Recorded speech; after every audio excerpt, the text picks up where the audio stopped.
Okay. Well, my name is Officer Lewis with the Newport Police Department. I am a canine handler with Newport Police, and I have a canine named Ozzy. He's a 2-year-old Belgian Malinois. He's trained in patrol, which involves with tracking, criminal apprehension, officer protection, evidence recovery, and drug detection. He's also certified to detect crack, cocaine, heroin, ecstasy, and meth. And we're going to be doing a demonstration today for the Newport City Council. All right? Thanks. Yep.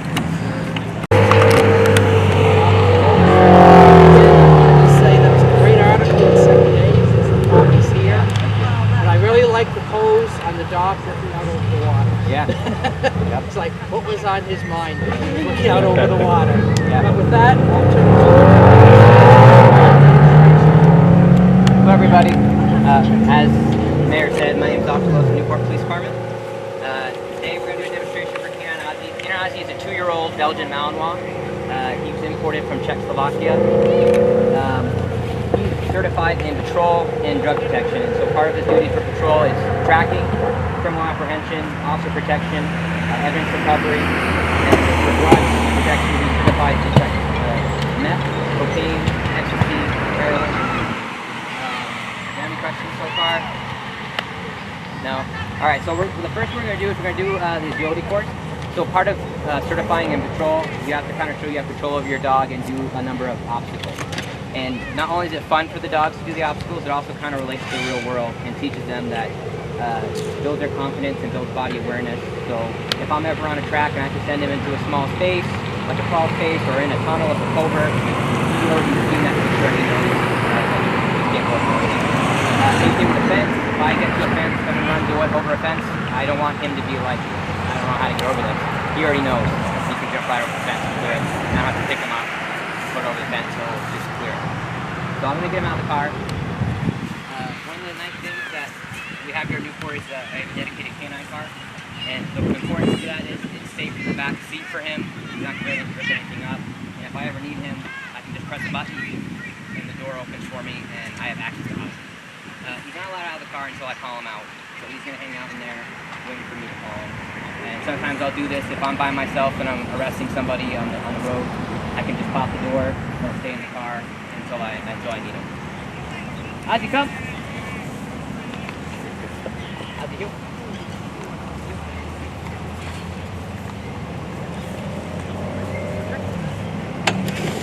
Over. Ozzy, through. Ozzy, up. Yep. Down. So, and after I'm done with whatever I need Ozzy to do in a case like this, or if he's off leash, I can just send him right back to the car. Ozzy, in the car. Take this route. I'll go. So he really does enjoy the agility course. I was telling some of the people that showed up earlier that I had it set up in my backyard, and when I went to let him out to use the bathroom, he went through the whole agility course all by himself, just because it's fun for him. And he loves to be challenged and work. So next thing I'm going to do a demonstration on is evidence recovery. So if we're chasing somebody and they either throw something out of the car or throw something on while they're running away, Ozzy's trained to define something with human scent on it. So it could be a knife, it could be a gun, it could be anything that has human scent on it. Maybe stolen property, whatever the case may be. So, Travis, do you have something we could throw out there? Maybe. You got a 50? I'll take it. Anybody got a 50? Or a set of keys or something? I got some keys. Sure. Want some keys? Well, I'll let you hold on to it. Okay. Or,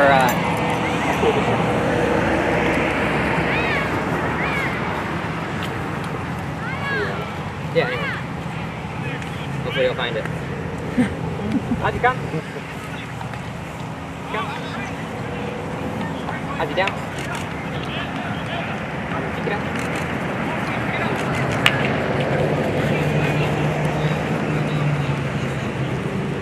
And as you can see, he really does enjoy working. His tail's doing little circles.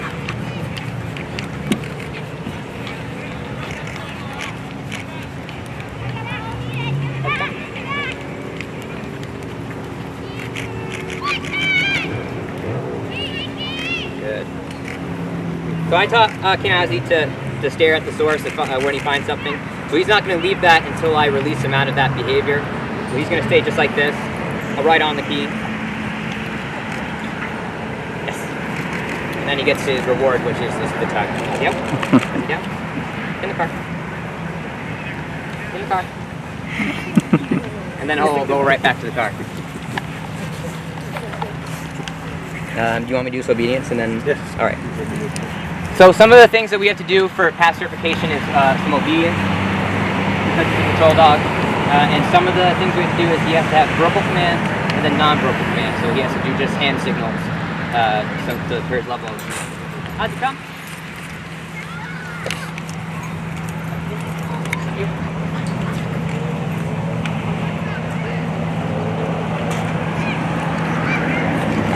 So I'll just go over some of the non-verbal ones.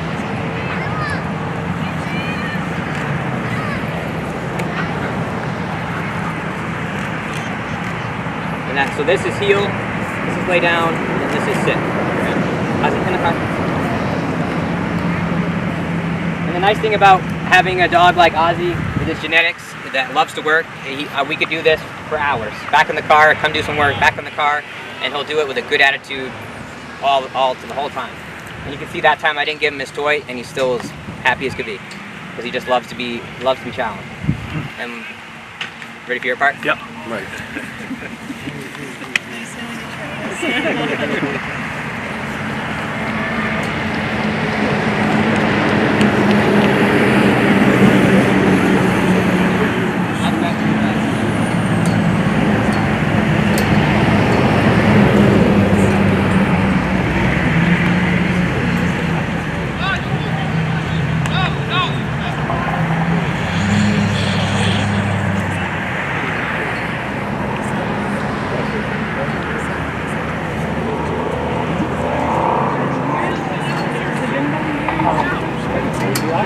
Yeah, you've done this before.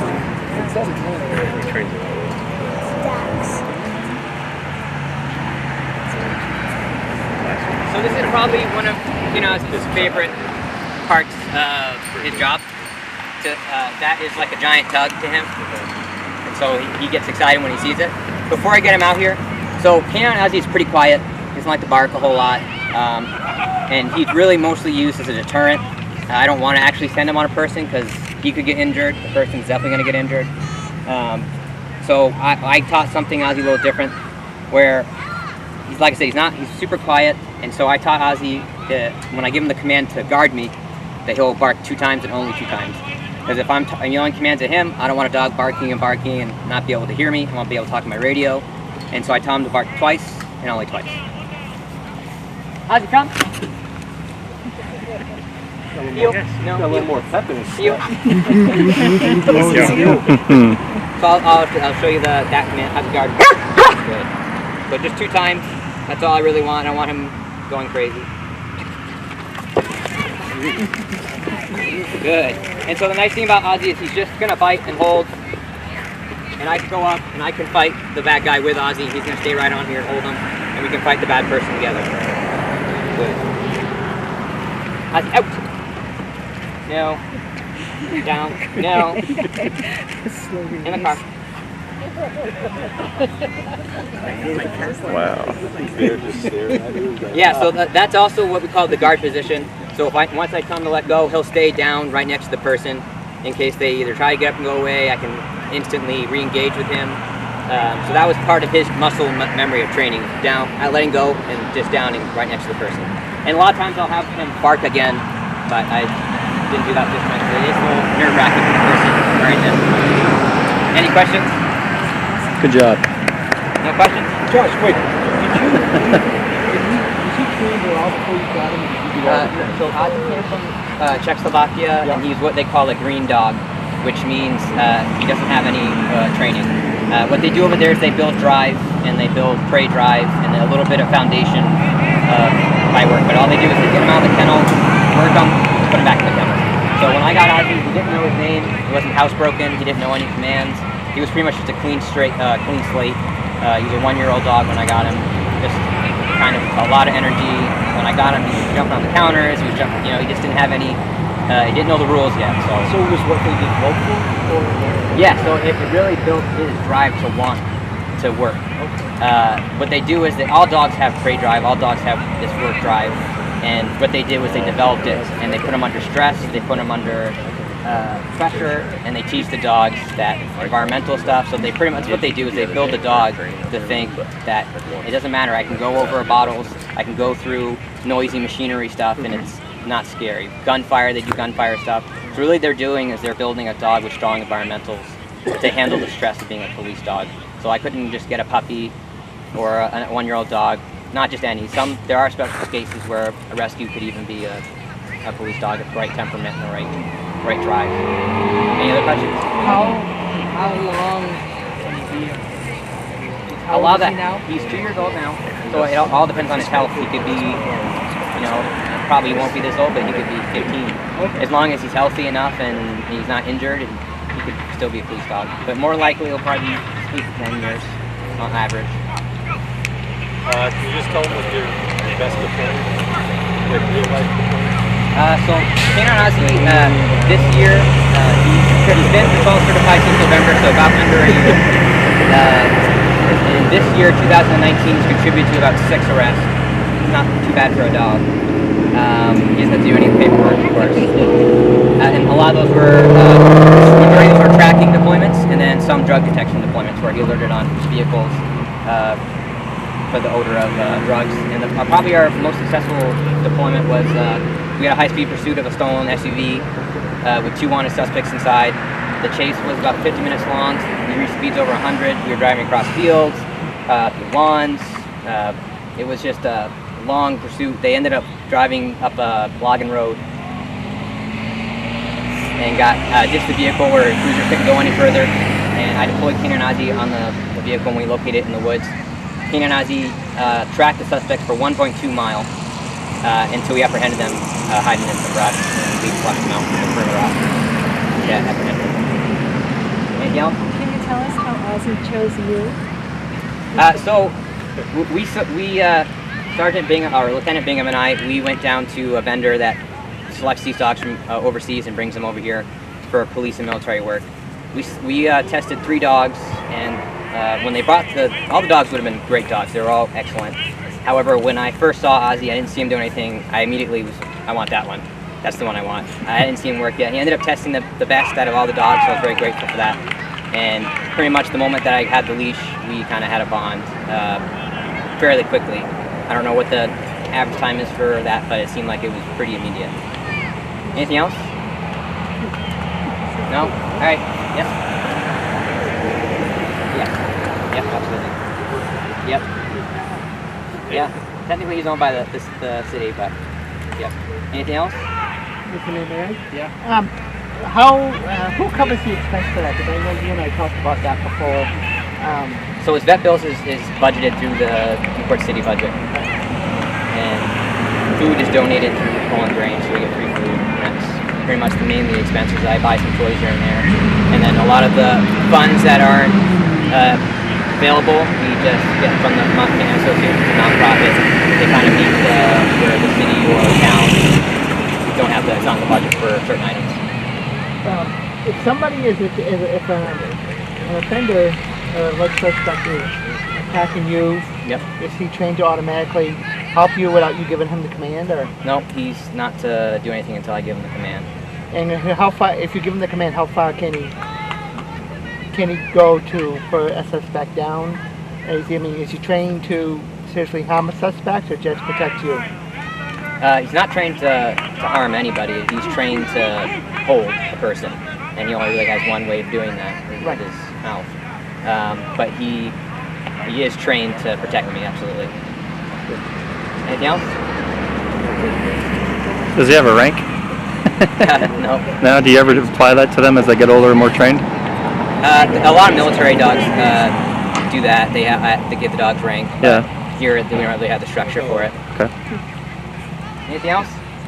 What's his job record? Well, I don't know what his specific is. I know a lot of dogs in his field are about 200 to 250 pounds per square inch. I imagine it's quite a bit. Yeah, so yeah, he's trained to do as little as possible. It's just fight, hold, It's no thrashing or anything. It's just, and he's done his job. And like I said, that's why I taught him to bark those 2 times, because that really I don't want to actually send them. I'd rather it be a deterrent.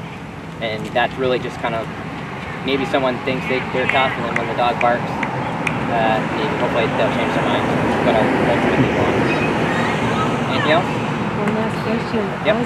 Ozzy was acquired for what? Canine Ozzy was purchased with drug forfeiture money, so actually drug dealers technically paid for Ozzy. The irony. Yeah. If someone was attacking you, they'd go after that person? Yep. Absolutely. Yeah, I'd have to get him out of the car. That's why I have that button. If I ever need him, it just opens the door for me. Yep. You let him go through the process. Oh, sure, yeah.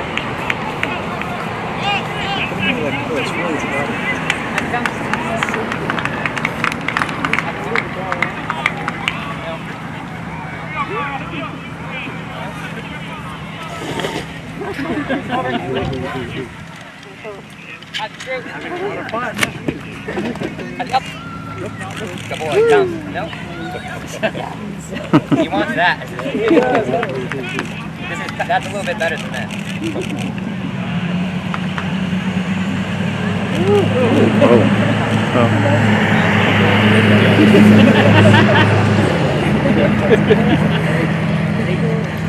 Anything else from anyone?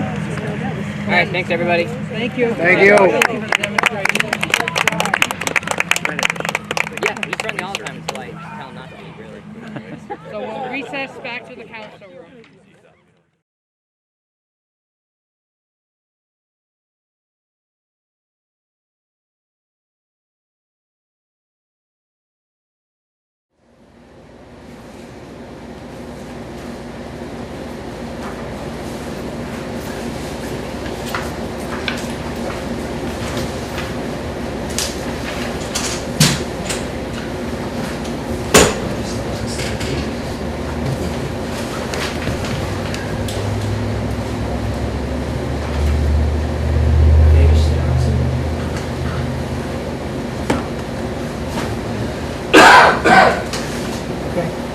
All right. We'll reconvene the city council meeting at the city council room. The next item would be to approve the minutes of August 5th, 2019. Entertain a motion. Motion made. Is there a second? To approve the minutes? Second. Seconded. Discussion? And all those in favor say aye. Aye. Opposed? Ayes have it. Motion carries. Thank you. Next is comments by members of the public. No one has signed up, but before I go on, I just wanted to announce that last Wednesday, August 14th, the city of Newport was awarded a $250,000 grant from the Northern Borders Regional Commission. Out of 60 competitive applications, our grant application was one of 14 chosen to be awarded with these funds. This was the first year that the application process was open to the entire state of Vermont, whereas formerly it was just the northern tier that was eligible. So this time around we were competing with the entire state.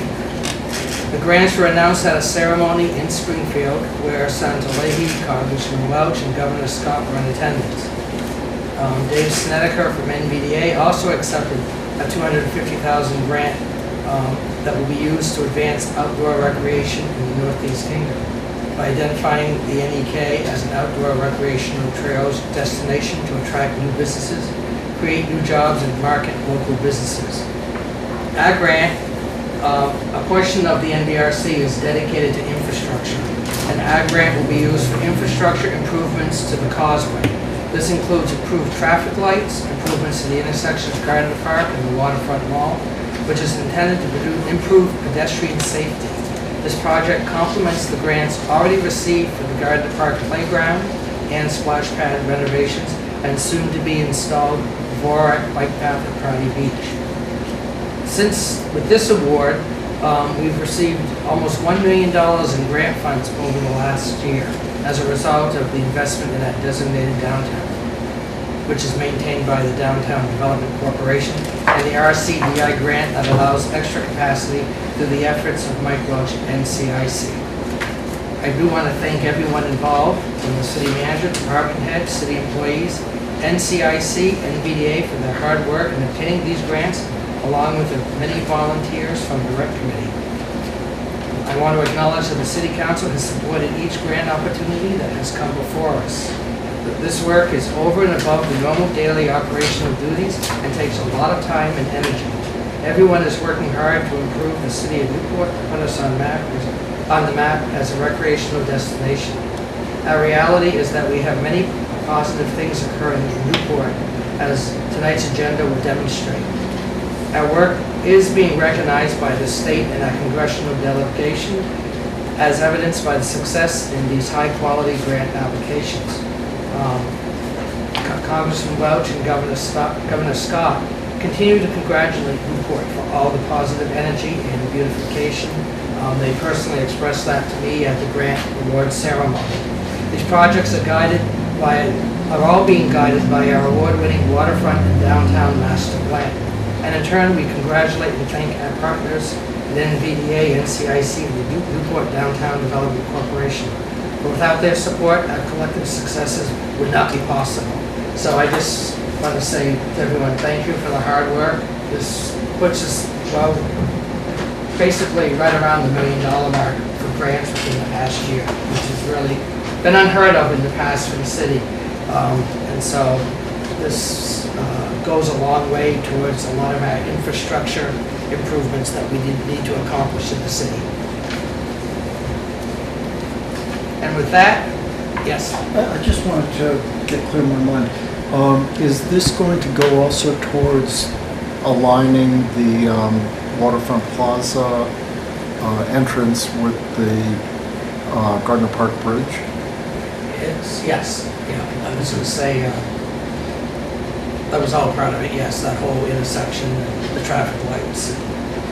I know how many people come up to me and say they wish we could get newer traffic lights there, because I know there's only one guy that can work on one of them, right, Tom, in the state of Vermont, and sometimes to get him to come up to fix it when it's out of whack can take a while. So if we can get all the lights uniform and updated, it'll go a long way. And traffic lights aren't cheap this day and age.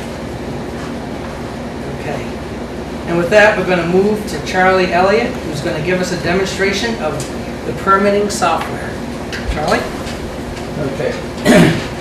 This was software that I worked with a programmer in conjunction to develop over the last 2-3 years. And it's to allow people to do permits, zoning, and so on electronically. Just sit down with a computer. To reach this program, you go to our homepage, newportvermont.org, and click on government, then go to planning and zoning, and you will find a link to open this up. When you open it up, this is what you're going to see, what you're looking at now.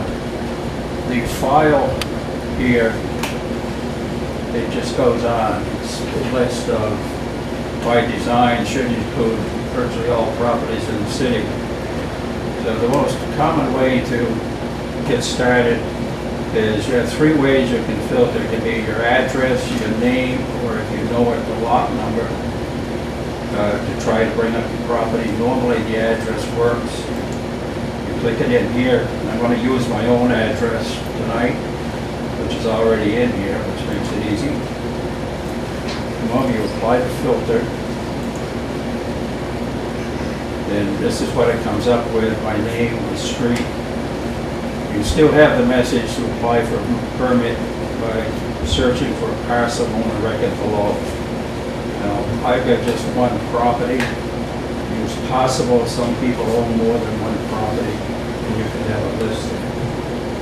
But this is mine, so I just click on here.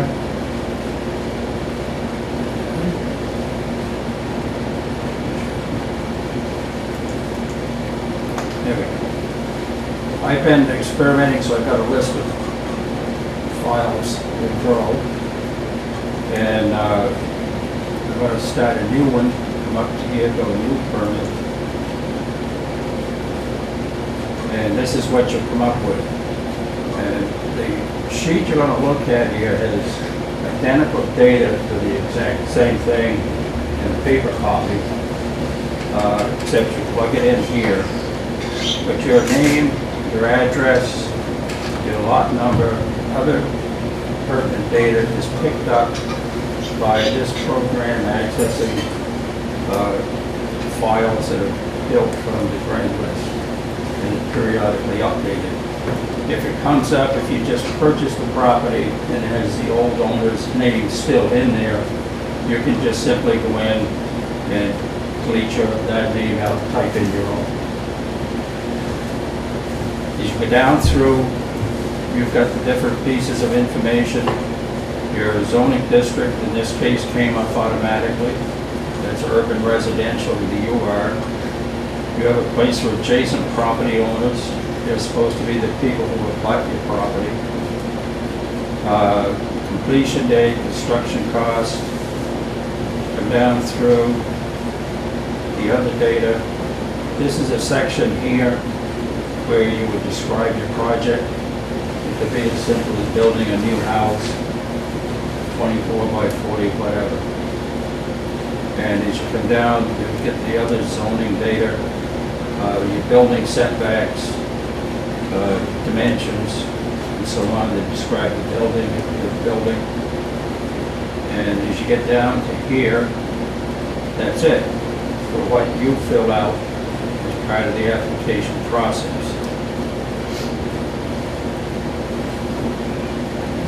We come up to here, and once you get through there, the next step really is you save your changes. And then when this comes back up, you have to go up to the highest number. And it brings you back. But that's a step that is in there before we do something like attach a document. Come down through, you want to add a document. You have a select button. Now, this is data that exists on this machine, which is not mine. I have to have a PDF file to pick up. So I found a file on this machine that's a PDF file. It says coin drops. There's nothing to do with zoning.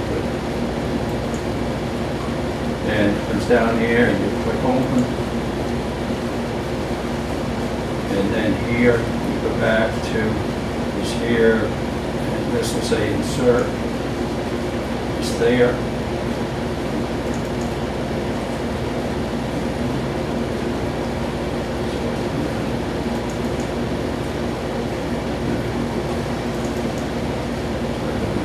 Here, now I have 3 copies. And there's your 4th of July fireworks paper. But to show you that, it's basically not really much any more difficult than attaching something to an email address. It's a very similar process. Now, if you're filling this out, you're concerned about what your own property looks like, you click here, and it automatically goes to our mapping software page. And as long as you are accessing it from the permitting software, it automatically brings up your lot. So this yellow lot, that's mine. And if you can pick whatever data there's available there. Mapping isn't a perfect science, so that you don't always see all of the dimensions on the sides. Geography may not allow them to put everything in perfectly to scale. But a lot of dimensions are there. What's normally always there is the acreage, and this 84 is part of the ID mapping number. And you can zoom in on this and look closer, or you can zoom out, look at the neighborhood, whatever you want. And when you're done getting the information you need, just close it. At this point, you come back over here, you can see details. this does, it shows you what you now have for your permit. It also brings up these commands here. If you just want to, you can just cancel it. However, assuming you're happy with it, you should first of all save the changes. And then you come over here. This comes up, you said permit has been saved. That's because you saved it once before. It's telling you it's updated. When you're all done, you push the submit button, and you're supposed to put your own email address in. The system automatically emails it to myself, and it emails a copy to yourself. At that point, I have a separate set of access documents that I go ahead and do the parts and pieces of the permit that I have to do. I can also email back changes or suggestions, so we can communicate back and forth with email, and wind up in your final permit. This is working very well, especially in the business community, where they do things with the computer mostly, but it's also where they have more complex projects. It allows the building permit electronically to save a lot of paper.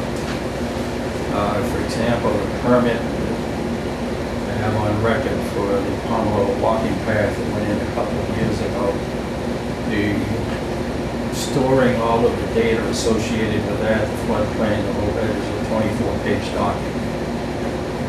And so you're building up something that requires that amount of data, being able to just keep adding documents here, doing it electronically saves people a lot of work. Trying to encourage more people to use it. I think part of it is younger people haven't been quite up far enough to be building houses yet. And older people are still a little reluctant. But the benefit really to the city is the information that we're able to work with in the commercial area. The other thing is, remember when I brought up the list, and there was a list of permits set attached to mine? When it's all done and the permit's actually issued, it's final. That might be months if it goes before the DRB. I have a command that freezes it. I can't edit it after that, nobody else can. And it's attached to the property record. So 5 years later, if you bring up that property record, you would see that permit listed, the same as you saw that list online. So anybody can call up someone else's permits. So say I'm interested in buying a house. Right. I can go in and say, okay, these are all the changes you did over the years that required a permit. Yeah. And it also, for your house, the information is there, but the real benefit, for example, is when you're dealing with the commercial properties, and the permits, you get into a lot of stuff like floodplains or other issues. And you can go back and you can see that. The floodplain, for example, with the plaza, in that is a surveyor's map of the land that shows where the floodplain zigzags through it. And as long as nobody makes any other changes, that's going to be valid for many years in the future. And you can go and bring up these kinds of data. And it's attached to the property, so it's easy to find. I like the mapping aspect because I can remember being out there when I had to come for a permit years ago, being out there measuring the property lines and drawing that. And just having that saves a lot of time for anybody applying. Yeah. Questions from council members on this? The demo? Great. Chris, you have something? Yes, Mr. Mayor. A couple minutes ago, Ms. Elliott showed where a homeowner can go in and change his or her name if they do something about the property or whatever. Well, what prevents somebody from manually going in there and inserting a bunch of misinformation, whether it's the property owner's names or once the permit is finalized, like I said, it's then frozen. So nobody can edit. Okay, so this is just for the permit. This Right, is- during the permitting process, somebody could fake it. You can't go in and change, say my house, you can't go in and take my name off as an owner. Right. They can't, it's only for the permitting aspect. Right. You can't just have somebody go in and randomly start changing Right. owners' names. Right, That's, okay. the worst thing you could do is apply for a permit on somebody else's land. And that should be normally something we would pick up in the process. Can somebody seek a permit pay the permanent application online too, or do they have to come in here for that? To pay for the permit process? They have to come in here currently. Plus, I still want to make a signed signature on it. So there'd be one trip, yeah.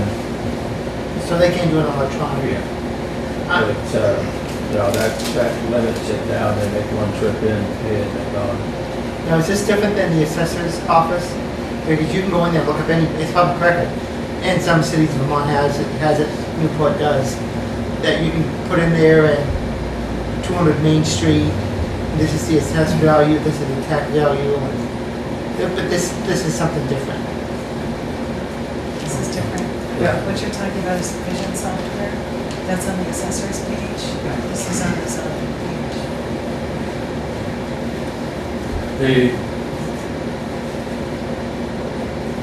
I'm not just sure where you were going, but once the permits are issued, right now, it's state law, we have to file a paper copy in Jim's office, and he has a record of them down there. And so if somebody comes in here and they pull up somebody's permit, for example, they're looking at that, like, here's a public document.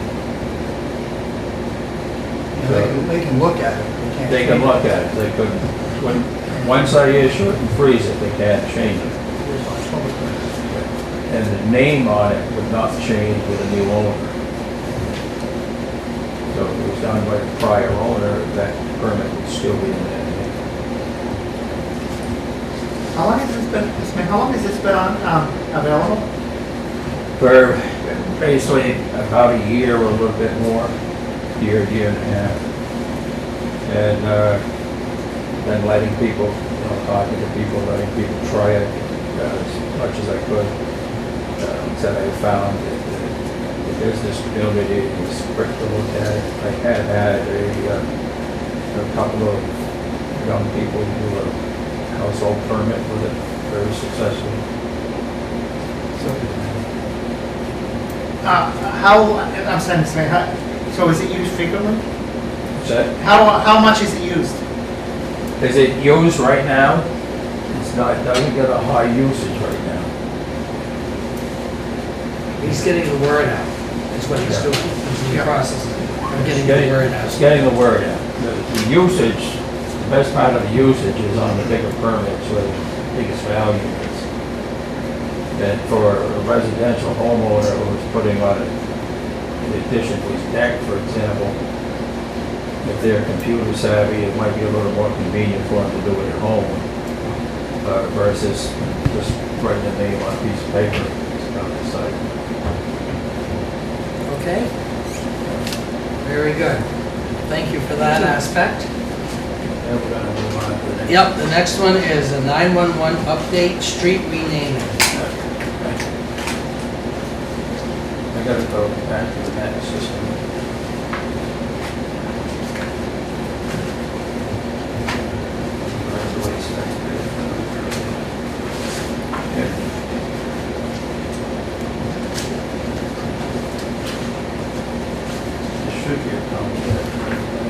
If you go down through the top two sheets, one is the paper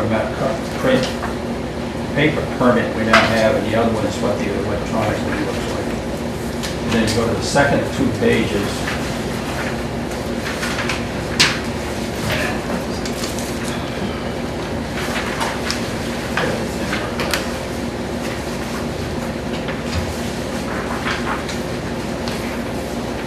You should see Paddock Lane and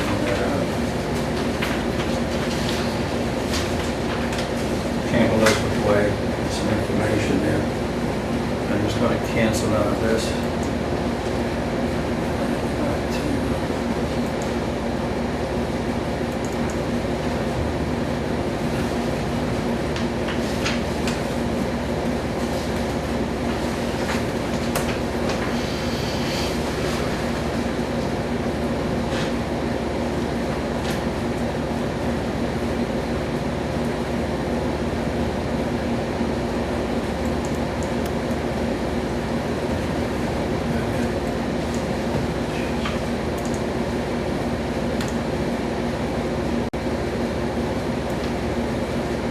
The mapping software, if you look here, this is on the web page. You go to planning and zoning. That's this access here. The permit software is just below it.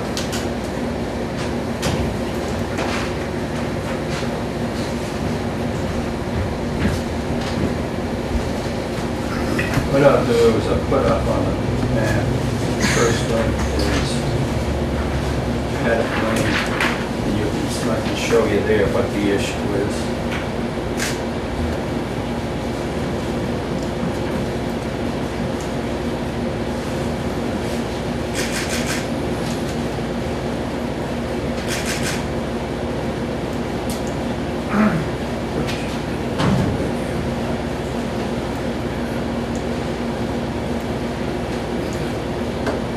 This road here that's dotted, it's called Paddock Lane. It starts here at Bluff Road. And it was originally designed to go up through here, comes across here, around here, up, comes back out here on racetrack. The problem we've been running into is with emergency crews responding to 911 calls, being able to find people. And the reason is, right in this area here, it was a wet spot. People stopped using it. And there's now a fence in there. So what you've got, you've lost the loop. And when the 911 people go out, you might get a call from here, they go in this lane or the other way, and they're in the wrong place, they can't get through. So what the proposal is, and I've been talking to a lot of the property owners, is going to close the dead end Paddock Lane at this point here and leave it here as it is. And then from these properties right up here, I'm going to come up with a new road name for it. And you'll see it on there. I just wrote New Road. The reason for that is I was going to give the 5 property owners the opportunity to name their own road. And the reason for this is you got a loop road. It shows there's a loop, and the 911 dispatchers dispatch accordingly. And when the emergency vehicles get there, they run into a dead end in the middle. And if they're on the wrong one, then if somebody's having a heart attack, which has happened, that's why I got a complaint, there's a delay. And that can be, so far there's been no disasters happened, but in a 911 situation, that can be the difference. So that is the proposal here. The process I have to go through with this, you're the first step in the process to let you know what I'm doing. I have more paperwork to do, and then I submit it to the 911 people. They go through it, they review it.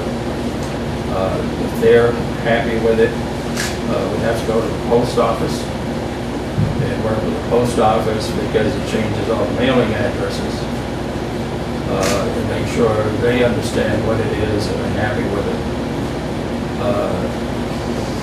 And it's the last step. I have to coordinate everybody, 911, the post office, all the affected property owners, that on Monday morning on a certain date, your address changes. And so it's a fairly lengthy process and involves a lot of people. But I really think it's worth it because we're really setting up a situation where a fire engine in this road here would have a hard time One thing, it might take them a while to get turned around if they had. Okay. That's the story of this one. If you flip the page down, Have you talked to the owners already? I have talked to someone. I'm going to write them all a letter. This is my next step, and inform them what the proposal is and if they have concerns. The next one is going to go a little farther down the bluffs.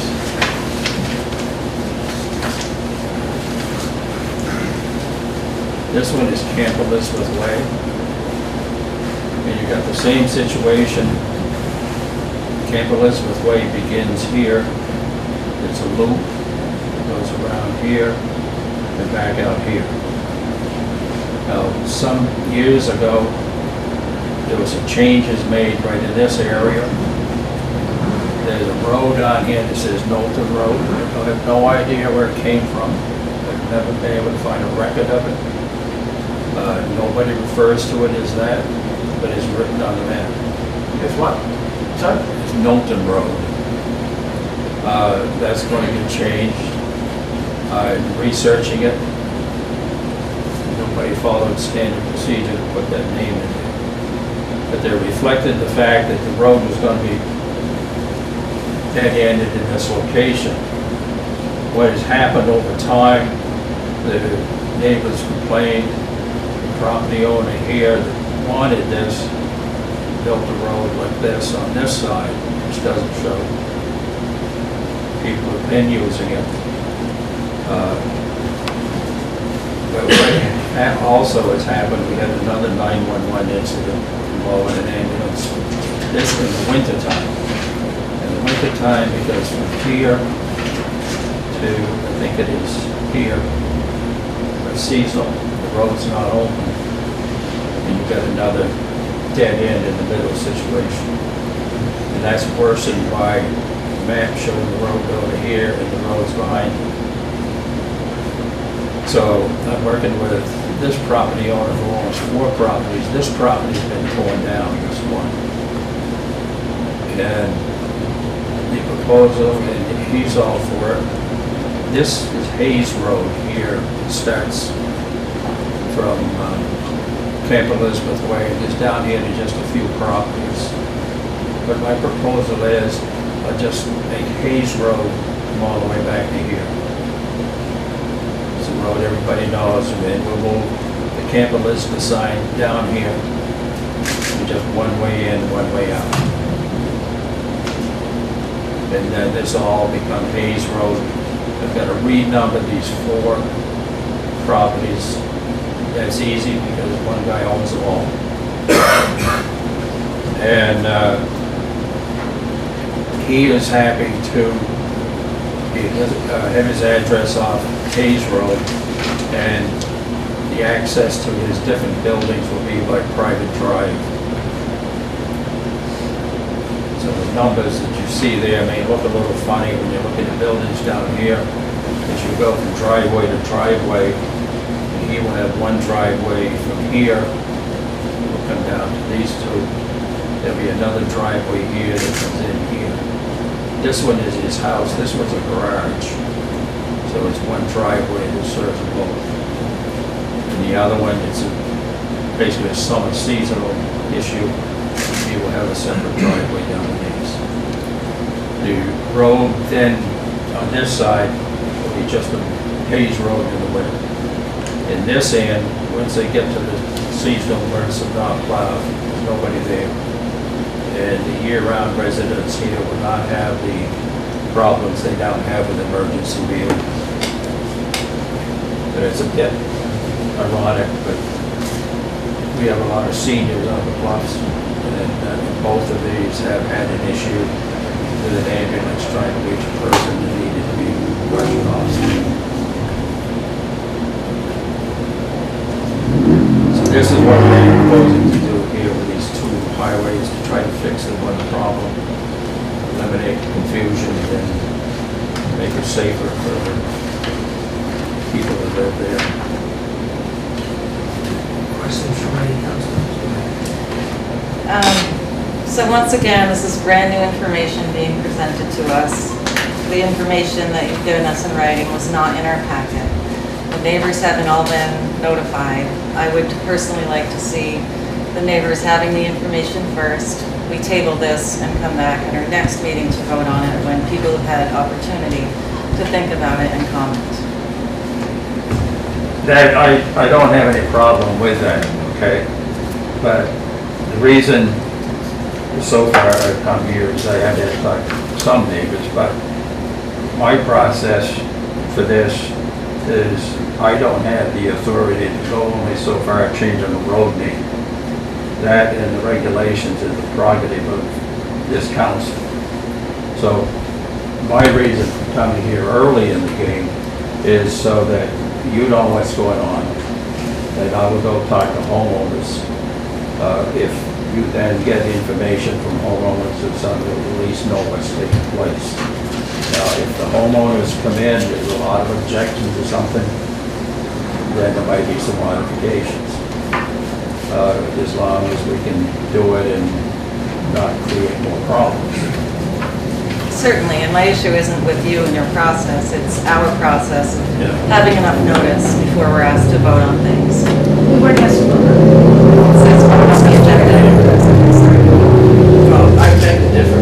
I think changing road names doesn't take a rocket science as long as, and if it involves safety and 911 and people, difference between an ambulance arriving and not arriving, I don't see what the problem is with voting and possibly letting him proceed. That's just me. I mean, this is very simple, but this is very simple. We had to change names years ago when we went to 911. We had to change names because we couldn't have roads the same way. I think you're missing my point. My point is transparency. If you were to receive a notice in the mail saying, hey, as of what date, your road name is different, and we weren't given a voice in that process, I think you might be a little angry. But if you're informed ahead of time and asked for your opinion or had an opportunity to give comment, it would be fine, no objection. So I heard something completely different. I heard that Charlie was coming, he was presenting this information to us, saying that this is the reason why we need to look at renaming these roads, because we've had issues with, obviously, with ambulance and things. And that if we say, yes, you can proceed with this, renaming the roads, proceed with this, then he's going to speak to the neighbors, he's giving one, so they can come up with a name for one of them. I don't see that this is a bamboozle to keep a big secret in town about That's renaming really roads. So I don't see that, I don't see it the same way you do. That is fine, you don't need to be condescending and Well, you rude. don't need to be stand on your pedestals. Let's Let's keep it civil. Let's please keep. Let's talk about a real issue, okay? My concern is the 911 with people with heart attacks. That's my concern. Are you gonna let me speak or not? Look, yes, I am. Okay. I'm just getting tired of this nitpicky. I'm not nitpicking, I just like to say something. Okay. The first one, I see absolutely nothing that interests me at all. Okay? The second one, who owns the 15 and 15.01? Who owns the what? The two adjacent to the one that has the 4 properties. Have you notified that person? Because it looks like his access is a right-of-way from that road that was actually moved to the other side of the buildings. So that guy could have a concern where the roads are. Not the name or anything, but the way the roads are laid Could out. you move your The way cursor? they Could you move the cursor so we can see? Can Yeah. you point it? Oh, I got it upside down. All right. So this lot and this lot, right? Those two? Yeah. These here are owned by one person, right? Yep. Okay, so if you look at this, the access to these 2 properties is across this road attached to here. Yes. And you said that the road's been moved to this side of the No. building. No. Okay, because he could have a concern because that's his Okay. right of way. Yeah. I think you said that's private. No.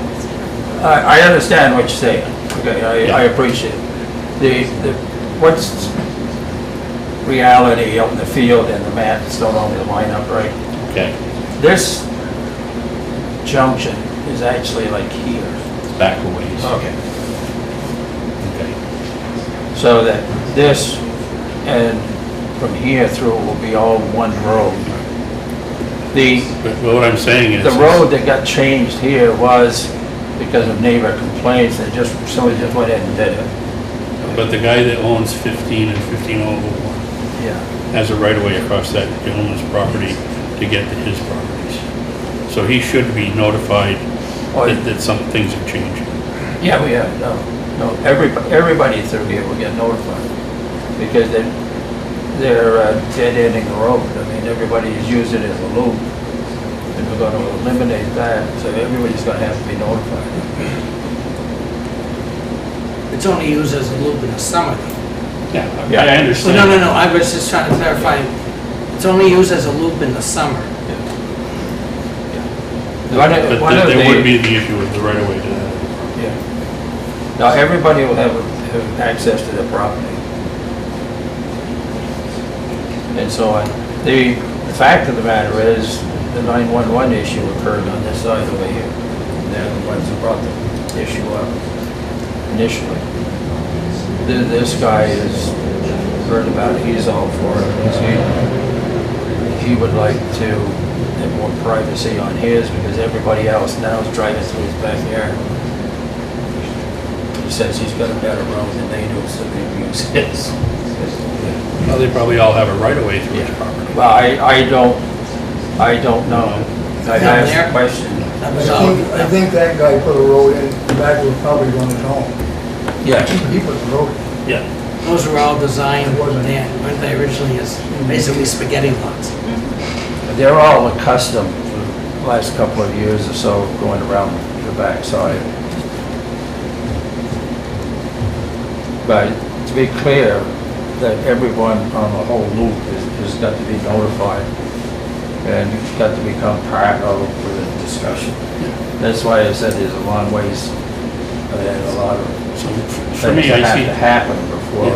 I see no reason to wait, because we're still a long ways from the decision to be made. And it'll have to be an instantaneous decision. We're quite a ways away from him finishing all the things he's got to finish. But he needs authorization to proceed. What are we being asked to vote on? I mean, if we've been asked to allow him to proceed Sure. with these changes, I'm happy with that. But if we're renaming the roads But if we're and renaming the following roads, this, we should that's a wait. different matter. Could use some input before we do that. So I would make a motion to allow Charlie to proceed with contacting the neighbors and stuff and finalizing the information before we change the names.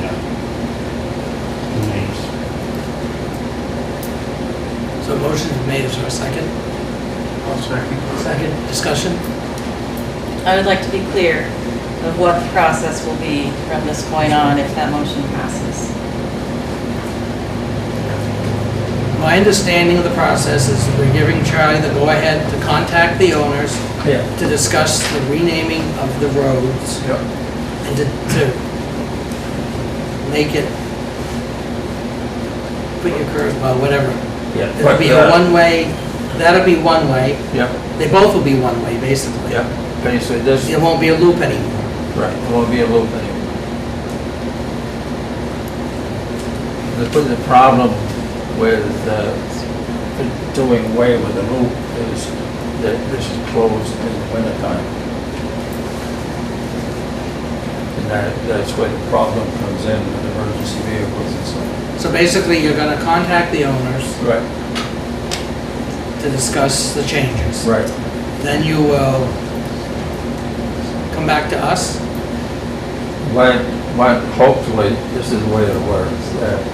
I will contact them if there are issues, try to get them all worked out, so that the owners are in agreement, and then I'll come back to you with the final thing.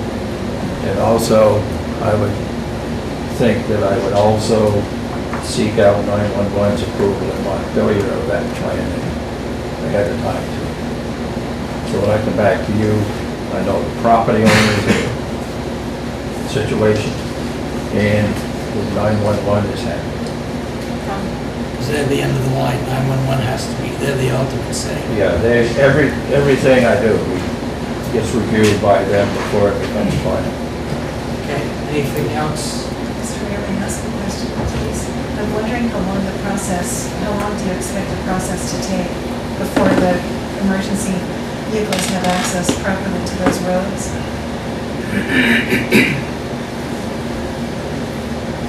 Depending on the homeowner issues, I would say it would be in months or 6 weeks in the winter. I think because of the winter situation, I'd like to see a change made for winter. How many of the homeowners go south? How many of the homeowners go south so that you would need to be contacting them? A lot of them might leave right after Labor Day or leave by October. A lot of them generally down there, I know, some leave by October, some leave by Labor Day. The situation with Paddock Lane, everyone is infected who lives out of state. I've got to contact them by mail. There's not permanent residents involved in nice properties. Just the homeowners are all out of state. The other, and I think they're the only ones that are out of state are the ones that are seasonal. The others are the year-round homes. I guess my other question is, are these city streets or are they all private right-of-ways? They're all private. Sorry, what? They're all private roads. You know, for us, I don't see it as our issue if they're private roads.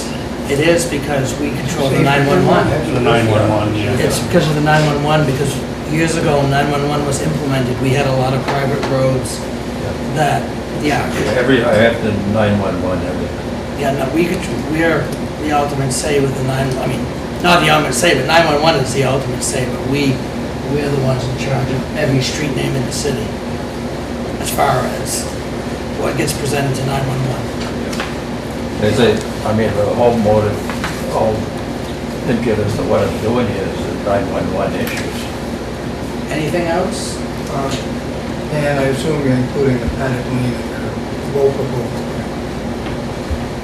So we have a motion and a second. And all those in favor say aye. Aye. Opposed? Ayes have it. Motion carries. Mr. Mayor, does Mr. Elliott have a copy? I want to make sure I have the spelling correctly. The next item is the municipal planning grant application. We have planning commission member Ruth Sproul and also Woodman Page here. Just a little history on some of the planning grants. I know we've had many of them come to the council for various things, and generally we've been awarded all of them. They're a big assistance in helping with the planning of the city. Val, maybe do you have more to add, or this is to help with the rewrite of the municipal plan? Well, as we've been looking at it over the past year, we realized that what we really like would be a much more professional plan, one that's, not just sort of by a bunch of volunteers, which basically all of us are. None of us is a planner. And so I guess I can't remember if it was Karen or Allison, I think Allison said that this grant was available to us and that we could apply for it, and then we could get an actual planner to write the planning grant instead of our trying to learn to be planners, over on top of everything else that we do. So anyway, the plan is, since the plan expires, we need to just do some moderate cleanup to it, things that are blatantly wrong, and then have that renewed on schedule. And then next year, assuming we get the money, the planner will then write the grant with our input, and then we will hopefully have a new plan within a year, because that's when the grant expires. The grant amount is for $22,000. That's the maximum, yes. Right, and it requires a 10% match. Right. So that's $2,200, which we had a memo from the manager that says we do have the funds to be able to do the match.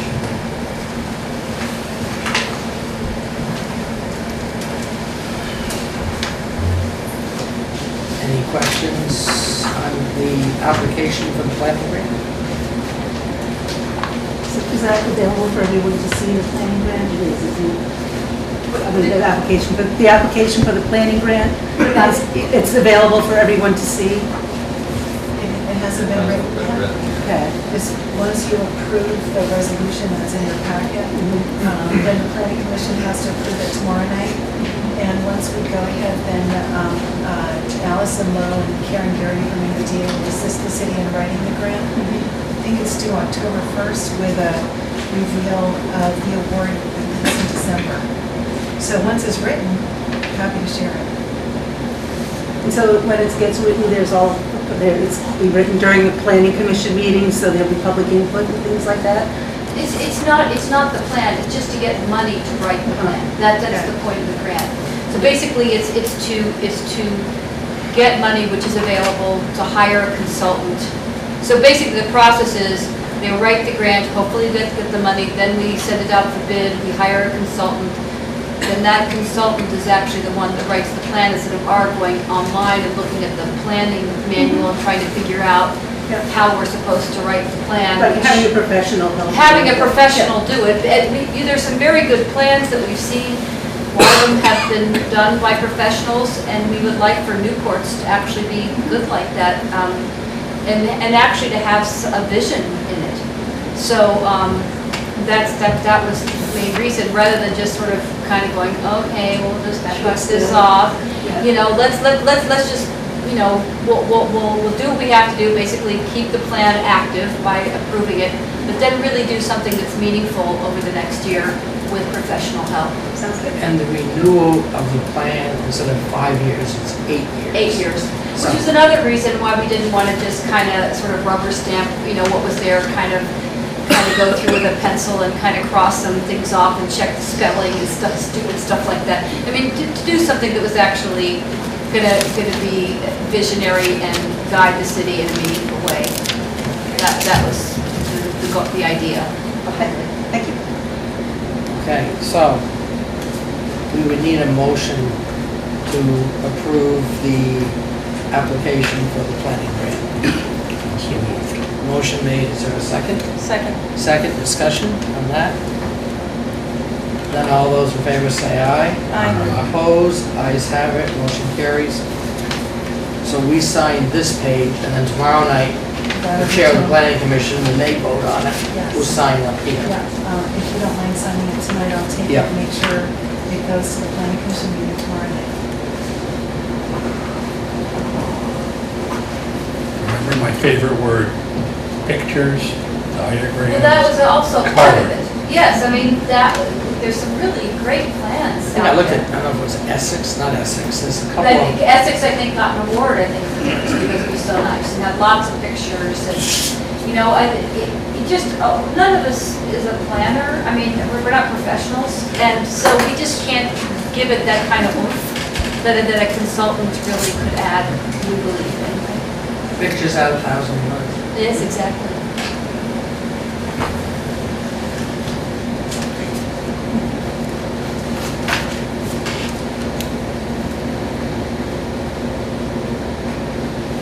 There's one line left for you. I was looking for my name. You know, you make one mistake in life and you never let it down. Of course, I got a lot of them. There. Do you want me to give this to you? Well, okay, do you want us to take it? Okay, is this the actual thing we're gonna need? Yeah. This is the original. Okay. Let me make a copy. I can give it to Charlie. Oh, yeah, Charlie's the one, yeah, because then he will, there he is. Okay, Then he'll just give it to us tomorrow night. Thank you. Okay, Stan, sure. the next thing on the agenda is mission system presentation. We have Pedro.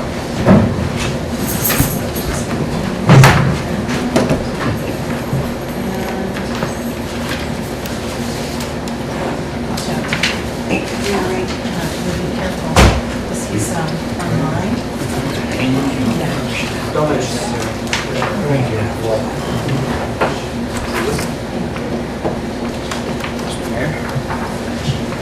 You know how to open this, right? Should we Google enough today? Yeah. All right, how do I get it? Tom, you might have to come in and enter your password. Oh, just. So let me start off with the past. So in the past, we had a problem with pump station, wastewater plant, water tower, or stuff like that. We had what we call dialers. These were the dialers. And all they basically did was call either us or the answering service that we have, and it would say something like, power's out, mechanical failure. Very, very limited. Very, very, very limited. This is all we had. But it worked. I mean, it got us, you know, if we had an emergency, something was happening, it got us by. So, we had a problem with the phone lines probably 7, 8 years ago. And the phone lines went down and we had nothing. So John Chaplin from Chaplin Associates showed up and they said, have you ever thought of the missions? And the missions is right here. And you can see the size of this. And if you look at the missions, the ones that we're using, they're very small. We actually don't have a bigger brand, but they're very small. They fit into places that you wouldn't think you could put them. As long as you've got solar power or some sort of power, you can put them anywhere. They're cell phone based. They don't care if it's AT&T, Verizon, Nextel, and all that, and they find whoever's got the best service and they'll connect to it. The people that started missions actually worked for Verizon, and they left Verizon, a bunch of electrical engineers, and they started this company and all that. I just got word last week that next year the missions is going to have an option that there will be a camera that you can hook right to one of the data. So if you've got an alarm or something, the camera will come on and be good for you, so you can see exactly what's going on. So that's the past. Now let's go to the present. We got the missions, we get them in almost all our stuff, and I'll bring it up here in a minute. What I handed to you was a chart of the water flow from the wells last month. And you can see well 1, well 2, how much we pumped and everything. Before, we had to go down every day and we had to check meters and stuff like that. Now I can do it right from my office every morning. We used to have to change charts like this every day, once a week. We had 6 of them. Now, we had to pay for these charts, the pens, and all that, about $4,000 a year. Now with the missions, I do it every day, just plain paper. So we found a lot of options that we can do with the missions where we couldn't do it with the Gardners and the dialers and stuff like that. We've also moved further with the system where I can turn off the well pumps right now, or I can turn another well pump on, all that, right from my cell phone. And all that. You have to have a password and stuff like that. But we've gone so much further than just having a dialer. Now we have SCADA, we have communication and all that. We have a rain gauge, and if you look at that, it shows how much rain we got. Now we correlate the rain with our flows coming into the wastewater plant, you know, and then we can say, okay, well, we get this spike in flow because of the rain that's coming in last night or yesterday, the day before. So we can kind of keep track of things and all that. We can get trends and we can see how the plant's running, the wastewater plant. Why did the water tower drop out and shoot back up like that? Well, maybe we got a leak someplace. Stuff that we never had before. So, and it's been a big help to us because now we're running both facilities more professionally and we're saving money all the time. So, let's get in here and I'll just give you a quick demonstration of it.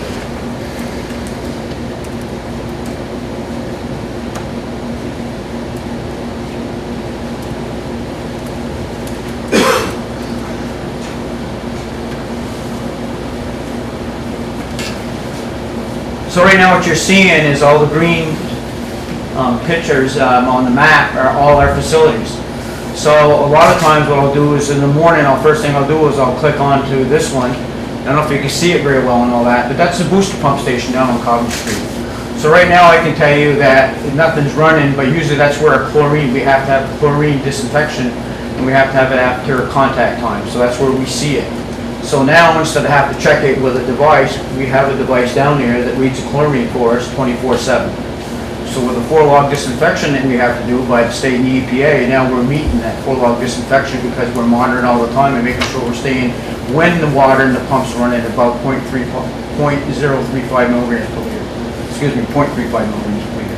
Right now, both pumps are off. I can see both of them are off and all that. You can see pump 1, pump 2, they ran and all that. If one of the quick ways of looking at it sometimes is that there's a little I call them the gerbil in the cage, and that you'll be going around and so you can look at it. This is the wells down on Cobham Street.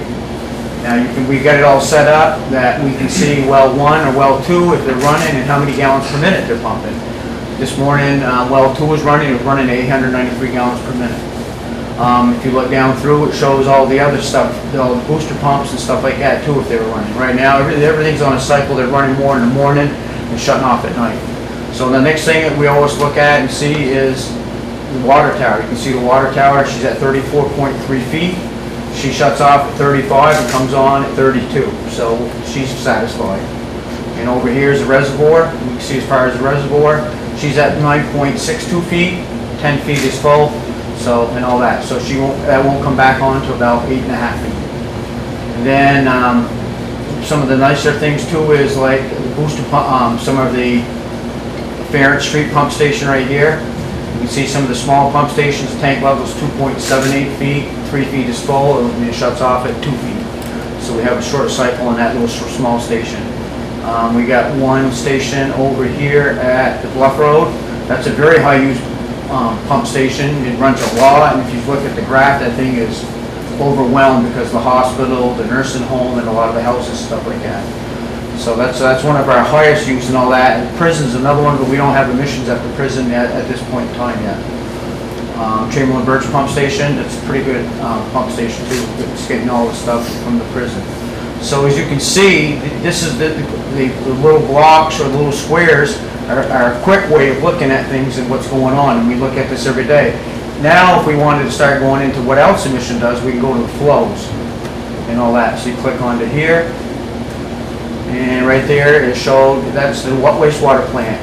So pump 1 is the blue, I believe, and pump 2 is, the influent is the blue, and the effluent is the red, coming in and going out.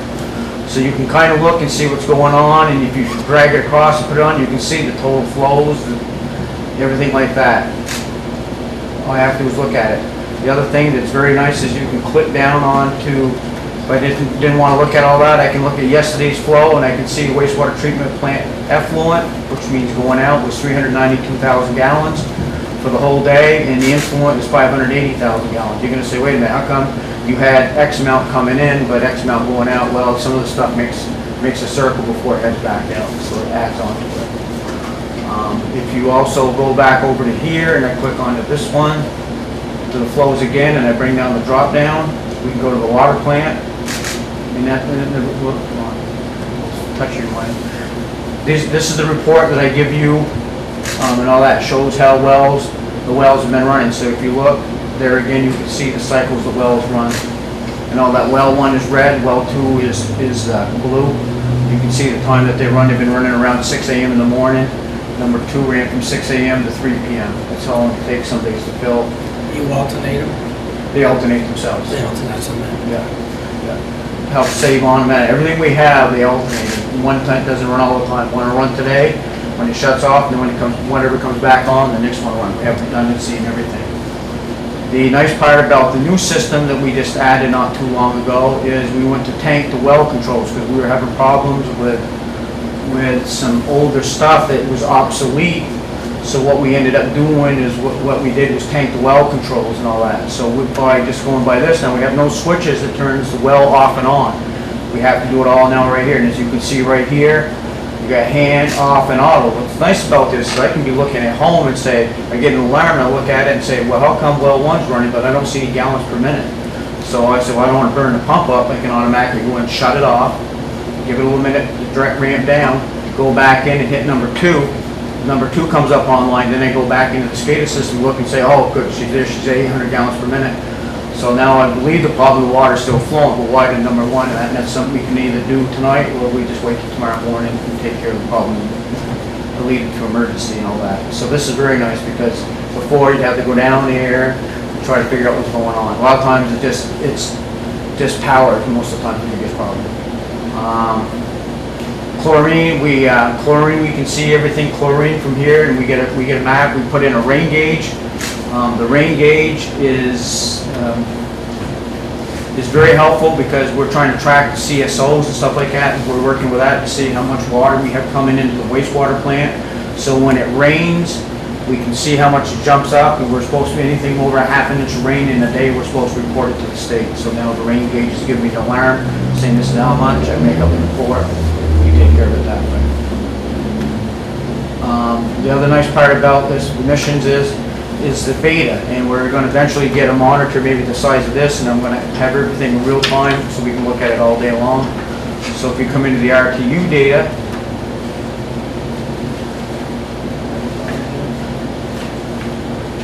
and we can pick whatever emissions we got, we'll go to the elevated tank.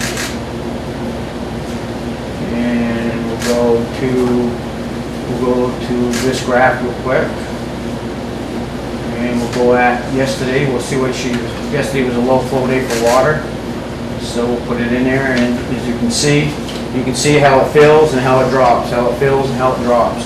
So if we had a problem in there and all that, and say some reason it dropped way down and didn't fill up, you can see it and all that. We can kind of trend and look at it, and we can change how long the pump's run and all that. Right now, it's a pretty even fill up, drawdown, fill up, drawdown. So that's what we want. We don't want something going up real fast and then dropping down straight. Now you don't want to try to do it slowly and easily. You can print a chart with it, which I showed you. Which is nice. You can pick any day. The one thing that I really, really like about missions is everything's in the cloud. So whatever we have from the day we started with it, it's there. So somebody walks in from the state and says, well, how much water did you pump on this day? Hang on a minute. I've already done it with it. And actually, they're going to come up on the 16th next month and look at our system, because some of the stuff they haven't said, well, you're already used for reporting issues and all that. So they want to look at it, see if they're going to probably say, go ahead, Patrick Smart from the state. Going to give us the okay, but they want to look at it and give it a big blessing. So the new thing that they just put in, which I really like, is this gauge. And this is real time. This is what the water tower's got, and it upgrades itself every 2 minutes. So you could put this on a screen, and you could add, I can go to a few others, I can go over here to a couple others, and I could add a whole bunch of them, see all of them all at the same time.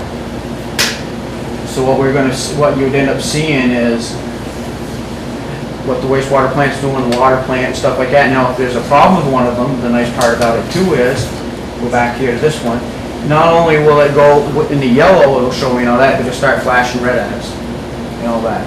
The mission's also has got the capabilities that during the day, it'll call us. It'll be an automated call saying you have a problem at this facility or that facility. So I've done away a little bit of during the day having the answering service calls that she called me, and then we go look at it. So this takes off a little bit of quicker time to get stuff fixed. Trying to figure something to show you here. Reservoir up on the ledges. Real time right there. It's at 9.62 feet. We talked about it. The blue's in a good area. The red would mean it's too full. For some reason it ain't shutting itself off. It's overfilling.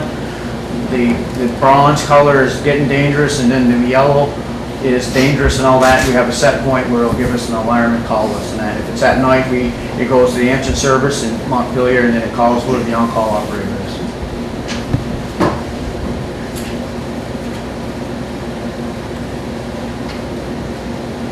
So that's pretty much it in a nutshell, in a way. I mean, any questions? We use it more than we did the dialer. The dialer, they were nice, but this year is way ahead. It's giving us information, it's giving us charts. We're saving money. We don't have to buy chart paper. We're buying thermal. We had 3 charts that were thermal paper, which is a lot more money than regular paper, and the pens, electricity, they'd always break. And for our report for the state, we have to have this chart instantaneous and all that. And we also have to have the max and the min and the complete daily flow and all that. And they could walk in anytime and say, oh, we want to see this. So now, I mean, if the chart broke, they understand that, but if something happens, the missions has got it right there and all that. So, and then they're coming out all the time, they're sending us emails and alerts and stuff like that about all the new stuff that they're coming out with. And it's since we started using it to this point in time, it's really come a long ways. I can see why you'd want a nice monitor to put up all those gauges and put up everything. So you can be monitoring it while you're there. Well, it's just and all that, so you can just look up at it, you're working and say, well, how come that's flash, and all that. I mean, it does call us, so and all that, but we also got the cameras that we want to add in there and stuff like that too and all that. So when we get the press online, it's going to be hooked to the missions, because Energy Efficiency Vermont's asking me to run it at night when we get comfortable with it. It'll be running off peak power, so we'll hook the missions to it, we'll have a camera to it, and we'll see what happens with it. But they're willing to give us some big money to run it off after hours when we get here. We'll start it like at 6 o'clock. It can be started automatically and run and all that, so it would be some nervous nights, but like having another baby, I guess, or something, but. I don't bring a cot and watch it, I don't know what I'm gonna do, to be honest with you, because I had nervous about it, but the guy that we bought the press from, you know, they made sure when they designed it, commissions will hook into it, and they gave us everything we need to see out of it. That's the nice part about emissions, it doesn't have to be what we're doing, you could have emissions downstairs for your furnace, you could turn the furnace off and on from here, or turn the temperature up and down, or a lot of things with them and all that, it's just not for wastewater and water. It's a good system. What I really like too is the support we get our chaplains. I mean, there's days where I'll get a call from Dave Crawford and say, what happened last night at the water plant? What do you mean? Well, I'm looking at it right now and I see something like, well, we lost power for a few minutes. Oh, okay, all right. So that's comforting because, you know, a lot of times they'll call us and say, you know, ask us questions and stuff like that. You know, and that's, so I like the service that they give us. Any questions for Pedro? Great, that's a great system.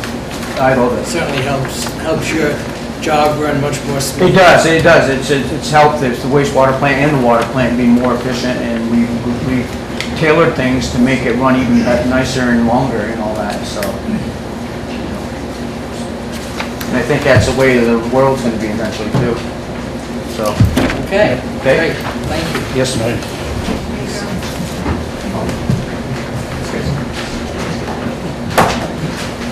Okay, next is the mapping software sewer water drainage system presentation. Tom Bernier and Corey Mark. Thank you, everybody. Been with the city for over 25 years, and our mapping system in the city has been less than adequate for the longest time anyways. But we have a lot of as-built maps in my office. Has some data on it, not a whole lot if you don't know how to read it. Years ago, we call these our tie cards. They're ties to our curb stops, hydrants, valves, the whole water system. We had these scanned with a grant that Bob Kelly and I actually got back in 2002. We had to copy all these on a sheet, and CAI, the company that actually made our digital tax maps, scanned them for us. This was kind of the starts of me wanting to get a digital mapping system. We used to have AutoCAD, but it was very cumbersome, very hard to learn, didn't get anywhere with it. So back in 2016, I got a $20,000 grant from the state of Vermont, Water Division. We purchased this GPS unit right here, tablet, and contracted with CAI. And that summer I went out and I GPS the whole water system, which you're seeing right now on the map here. The red stuff is hydrants, and the blue is all the valves and curb stops. I did skip one step. One of my ideas of trying to keep all our information with our mapping, back in 2012 we purchased a large format scanner and a printer. We scanned all our documents, all my as-built drawings, anything in Charlie's office, and everything that was down in the vault. So everything now is digitized. Since that time, Corey came on board. And we've been taking the mapping system to a very new level. So I'm gonna let Corey have at it. Yeah, I can just explain it to you and kind of show where we've gone since I started and where he started. Like he said, my name is Corey Marcoux. I've been with the city for quite a while, worked with the police department, and I've been with Tom at Public Works for about 2.5 years now. So when I first started, he wanted me kind of involved in GIS work. GIS, Global Information Systems, what it stands for. I'm not a professional with it. I just know how to use it. Each point on a map has geographical information, coordinates, and also has information that you can store on their pictures, historical information, things like that.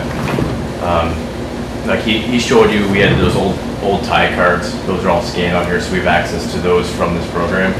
This program's mobile. You can get on and do it with your cell phone. And this is the same thing that Charlie uses, but we're on the back side of it. So this is exclusively for employees, especially when we're talking about infrastructure. So as you see here, this is the town map. If I back out, it'll show you, you can turn on the property maps, and it's going to show you the boundaries. of the city, which Charlie pretty much should show you guys already, show the lots and stuff.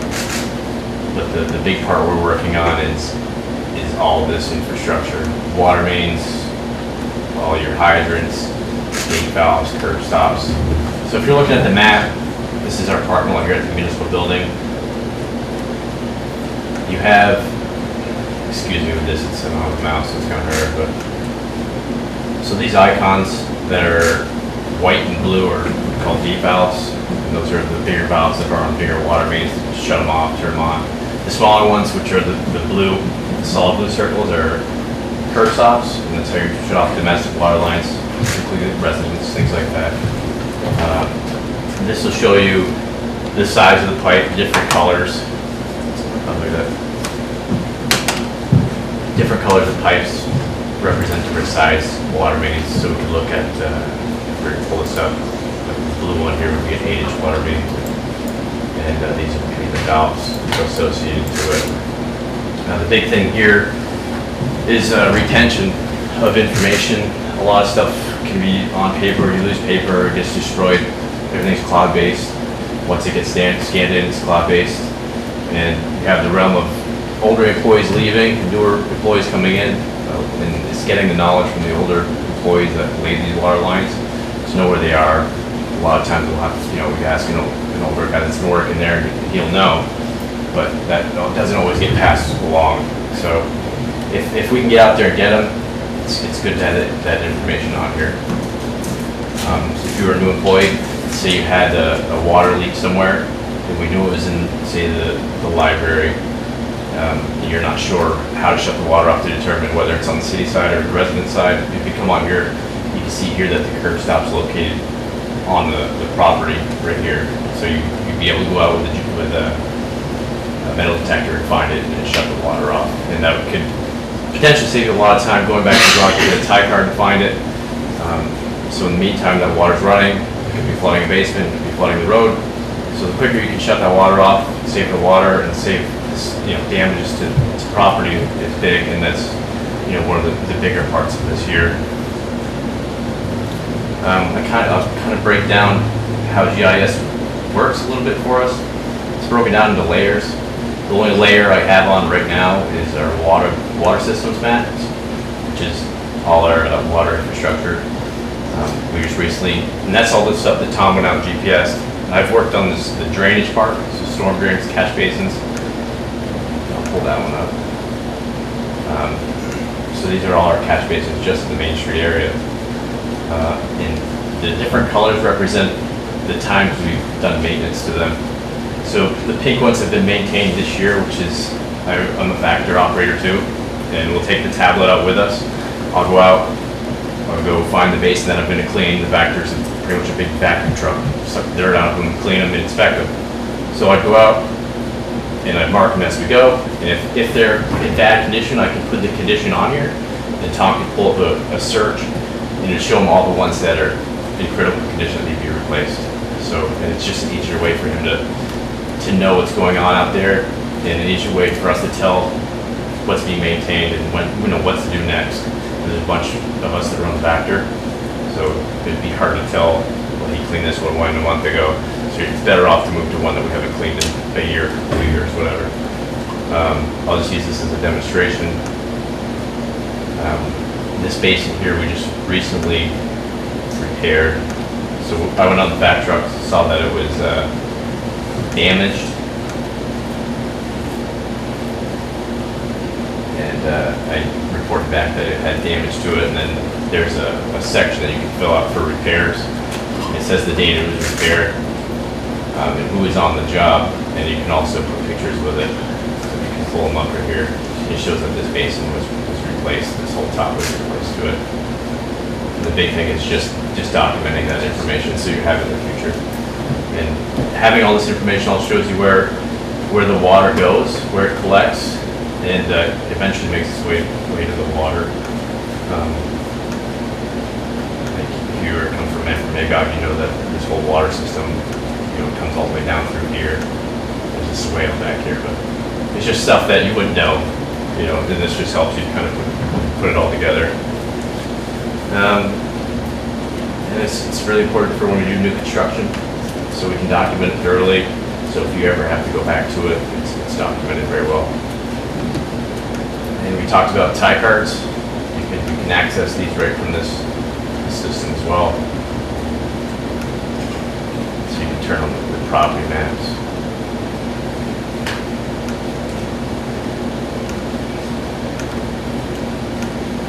And this would show this building here. There's a gate valve that goes in.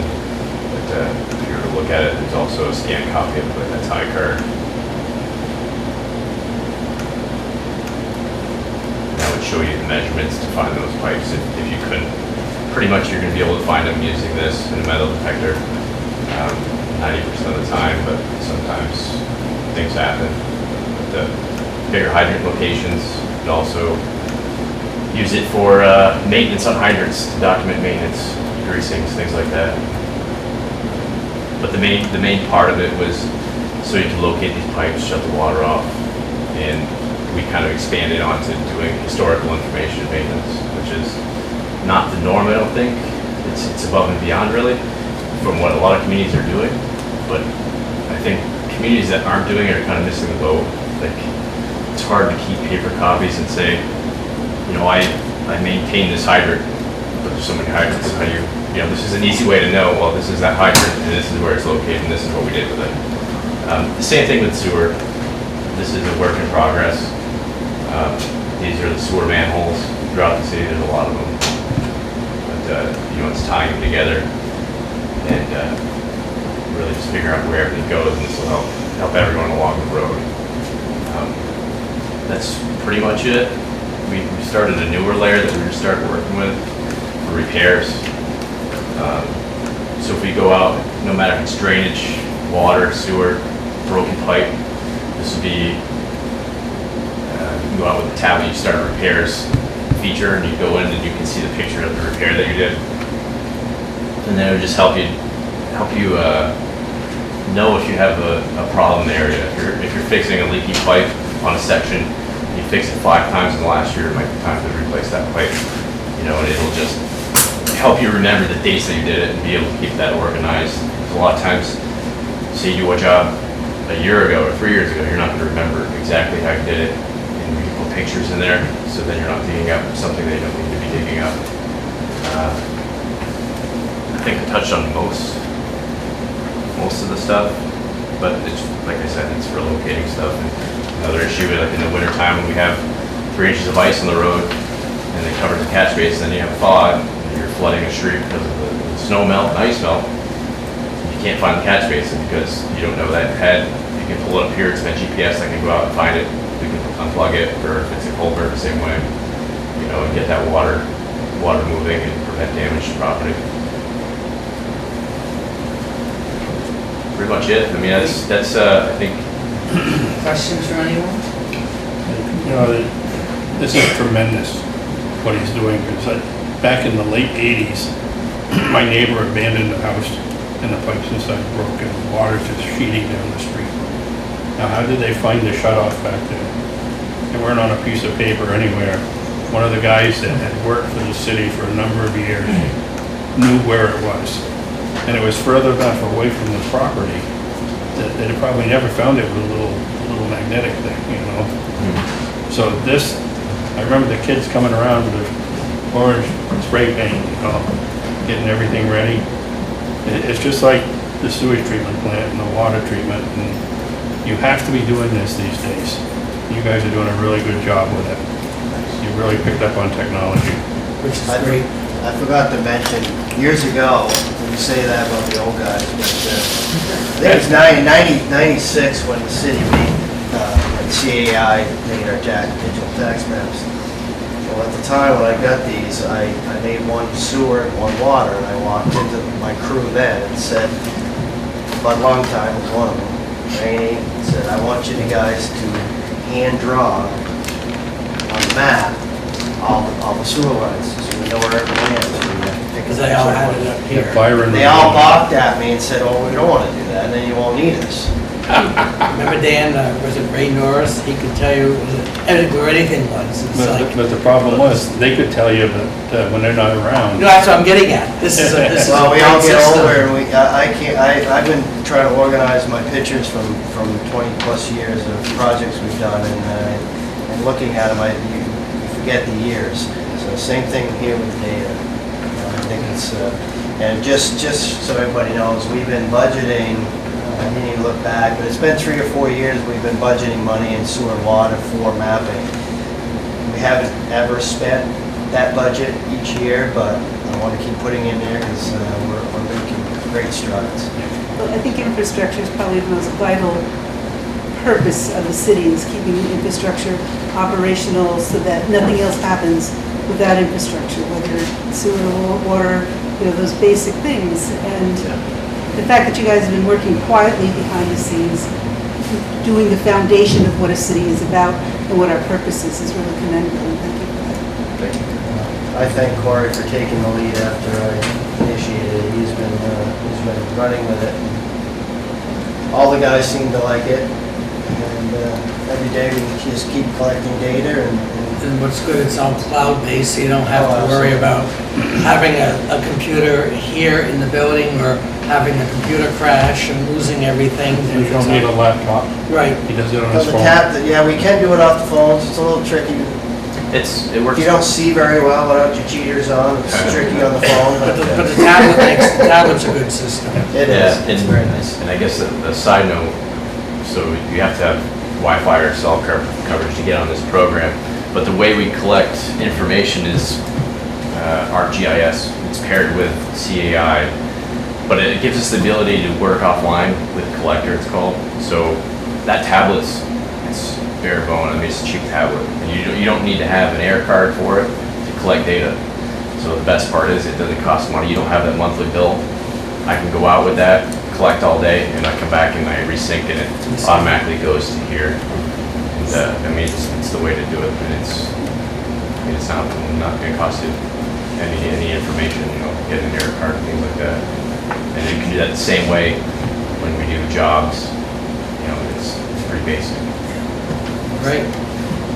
Keep up the Thank great you. work. I just wanted to say, we have been working on this project since 2016, and I'm bursting with pride. I'm a mom, but I'm also the city manager, and these are the investments we've been making with taxpayer dollars over the past several years. Tom received a $20,000 grant in year 1, and the rest of this had permission, I believe, is funded by water and sewer grants. The bulk of the work is taxpayer dollars. We wanted to show you what money's being spent on. I'm very proud of these endeavors that the city has made for all the reasons that you stated, so I wanted to just thank these guys for making us all look good. But thank you guys for understanding what we're trying to do and supporting the budget to make things like this happen. It's really, really critical. So thank you for that. Great, thank you. Don't let that go to your head.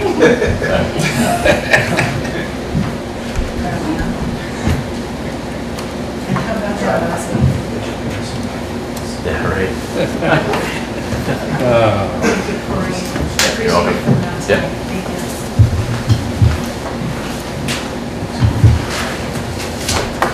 Okay. I need to take a break. Okay. Maybe about a minute.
we're going to. What's for student day from the state? 21st for me. Student day is, We have like 3 days of in service, so probably Mondays will be, Mondays are all in. That's next week. So Monday will probably be freshman day.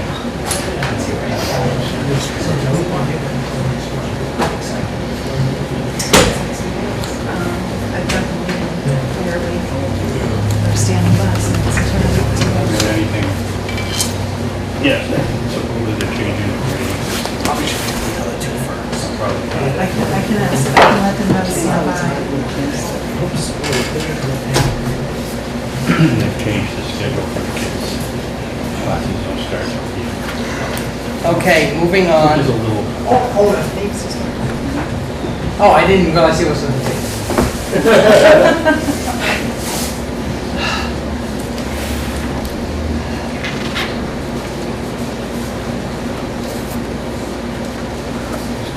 Kids are tired all the time. Yeah, I imagine. Well, they say that teenagers shouldn't be, they're not supposed to be. Okay, probably should have flipped, I guess it got by me. Number 11 really should have been number 13. So we're gonna go to new business. Otherwise,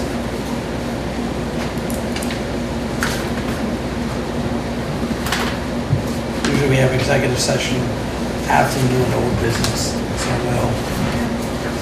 It's okay. We have to make a motion to do that.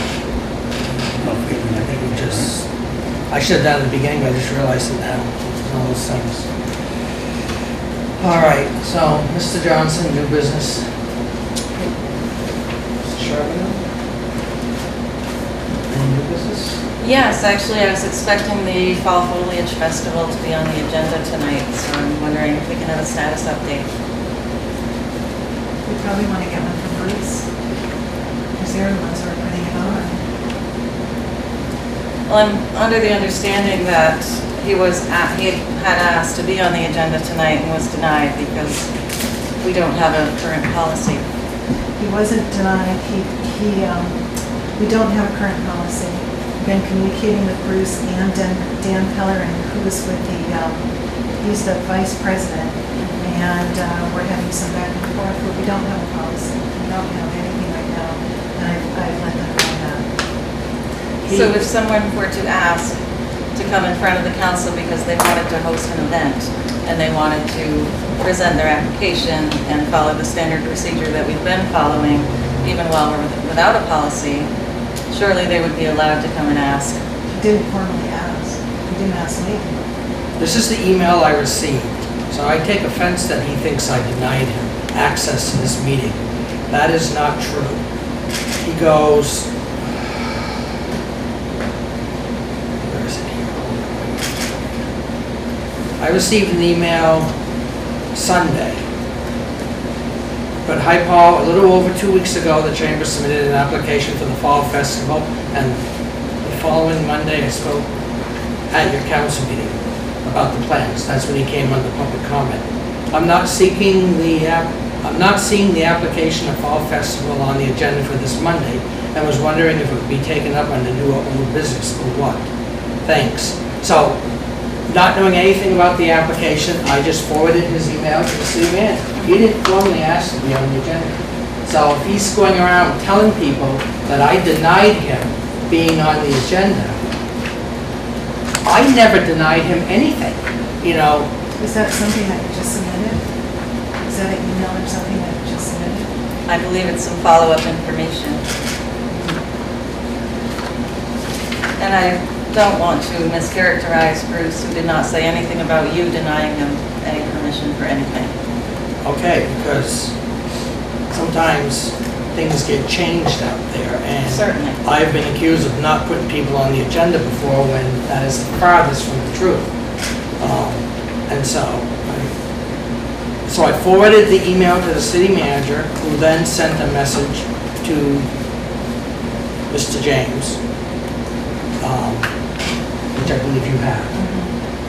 And that's what I did, I left it at that, because there was no request made to have it on the agenda. And then I didn't say anything about new old business, because we wouldn't normally bring it up in the new old business. It would be an agenda item.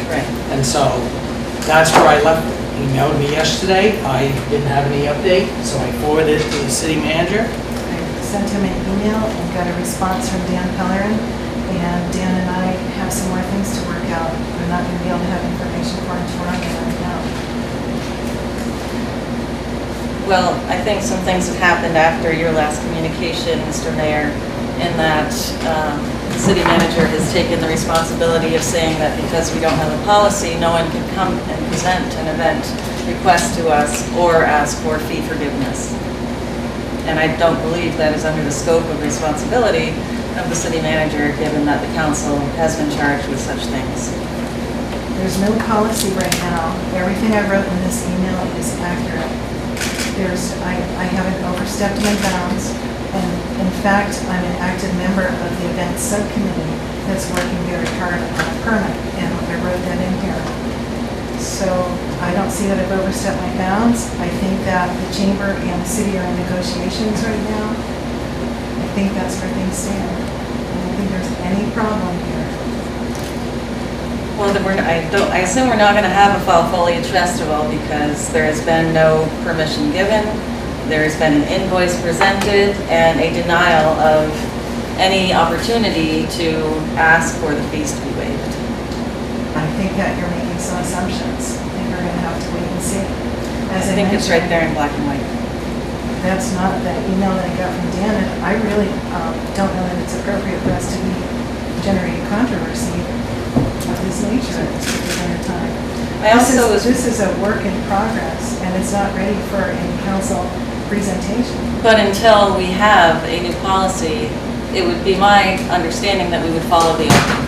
Yeah, when it expired. You guys terminated it. And so you get to make decisions in the absence of having a policy, which gives us no opportunity to give any input, and that's not okay. My job is operations.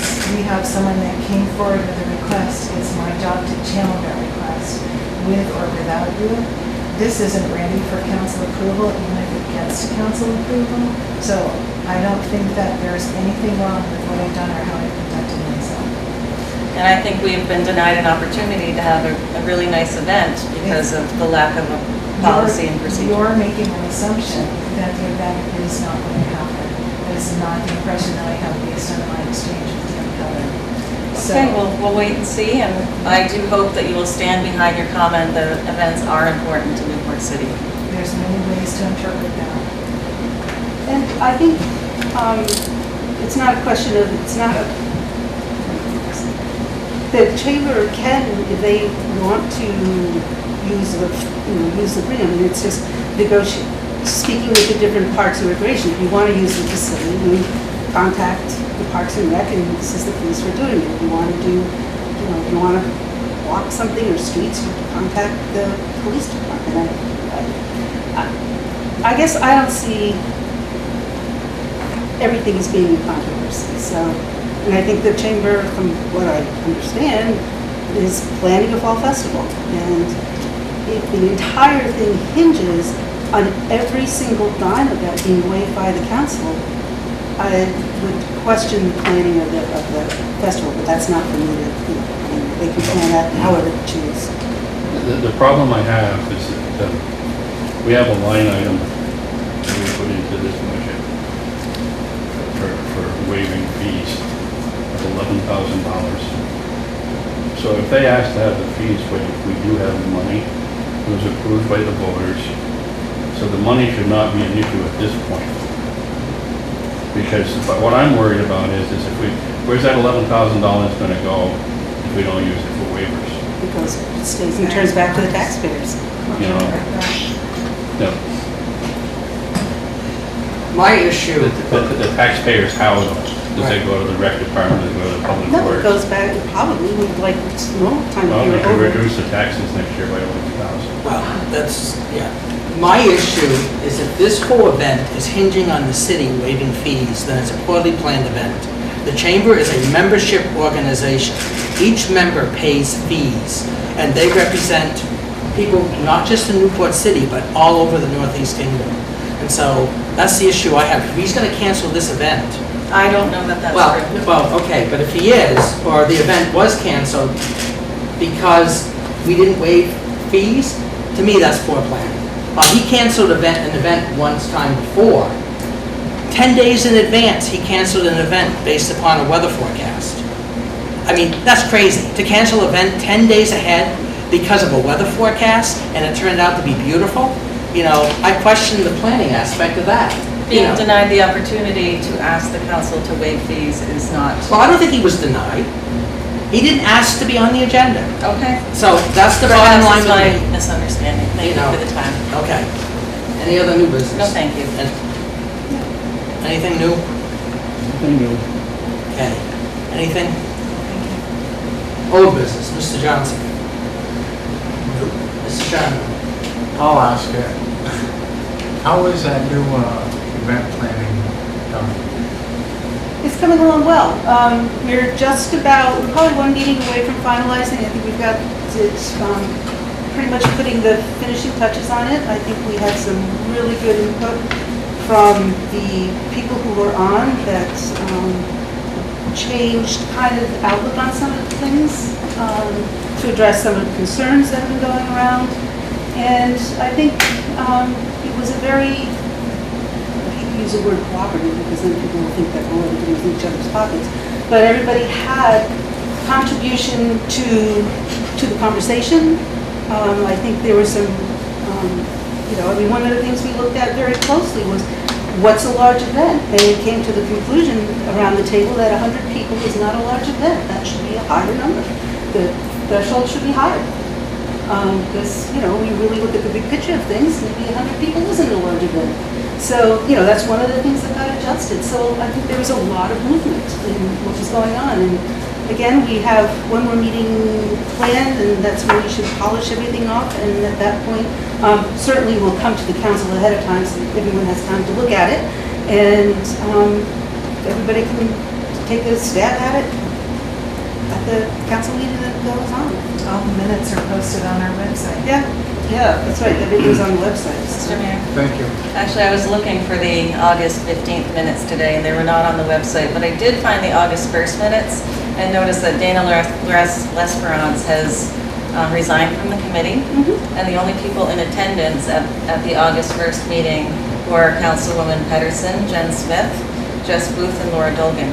That's the original makeup of the committee who I believe are all of similar mind. And the reason why I proposed having a varied subcommittee was so that something wouldn't get through rubber stamp. So if Dana is no longer involved, and I'm not sure where the status of Dan is because he's not in the present or in the regrets. So I missed one meeting. for some reason you're not listed as a member. So I would like to see Dana replaced and to have somebody objective be part of that subcommittee. Well, and the fact that you've assumed that people are not objective is again making an assumption. First of all, it's summertime, people have been busy, people have come in, people put input, everything goes out for everybody to work on. We have probably one meeting left. And it will come forward and it will be looked at, and everybody will have a chance to look at it and say what they like and what they don't like about it. You're accusing us of making assumptions and being single mind. I would say the same of you, Julie, that you have assumed that this committee is not what we want. And so I think that's an area that we probably will not come to agreement on. I think the committee is actually not compliant with what the motion required. But thank you for your opinion. Thank you again for the time. I think those I are look really, forward to seeing the minutes from the August 15th meeting. I think that's casting aspersions to the people who are part of that community. And when we set that date, there was difficulty for everybody because of heavy vacation schedules. And we were in process of polishing the document. That's all it was. And you will see that the minutes from the last meeting are very close to what minutes are of the first, because we're polishing the document. We've gone through all the philosophy.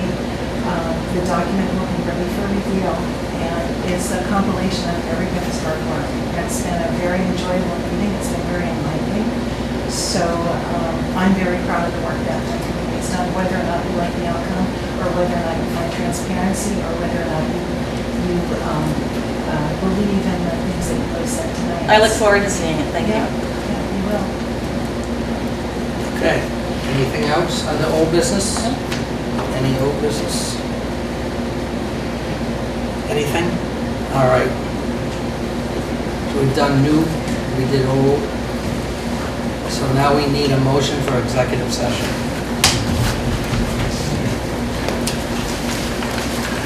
Does somebody have that?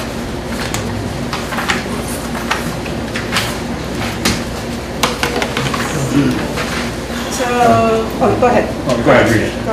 I'll second. You read it, I'll second. You're a good reader. So I move to go into executive session because premature general knowledge of the subject of the executive session will clearly place the city at substantial disadvantage. That's completely inadequate.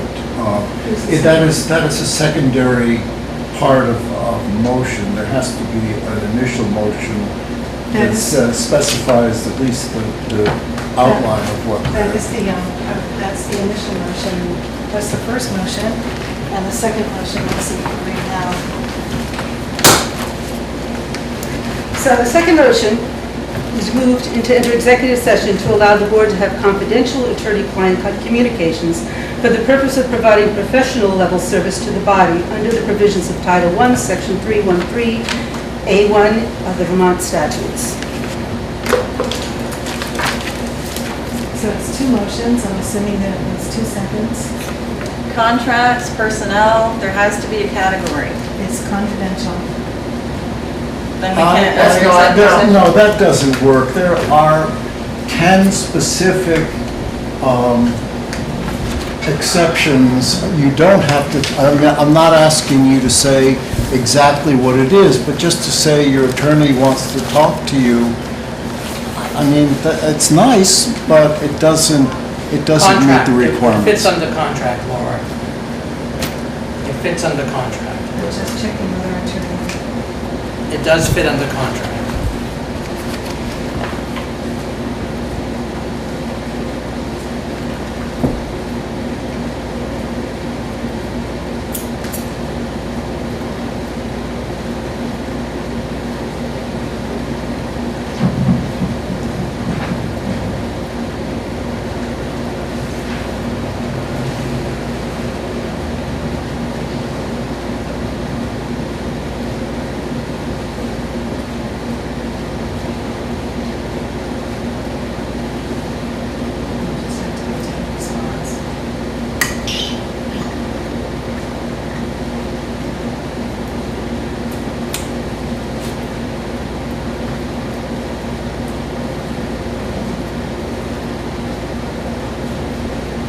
Confidential legal advice or litigation.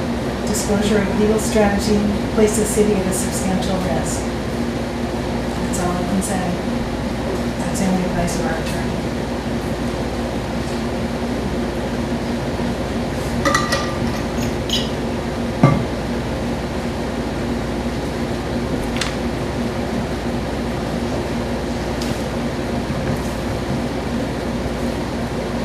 Decisions are made, it'll be announced after the executive session.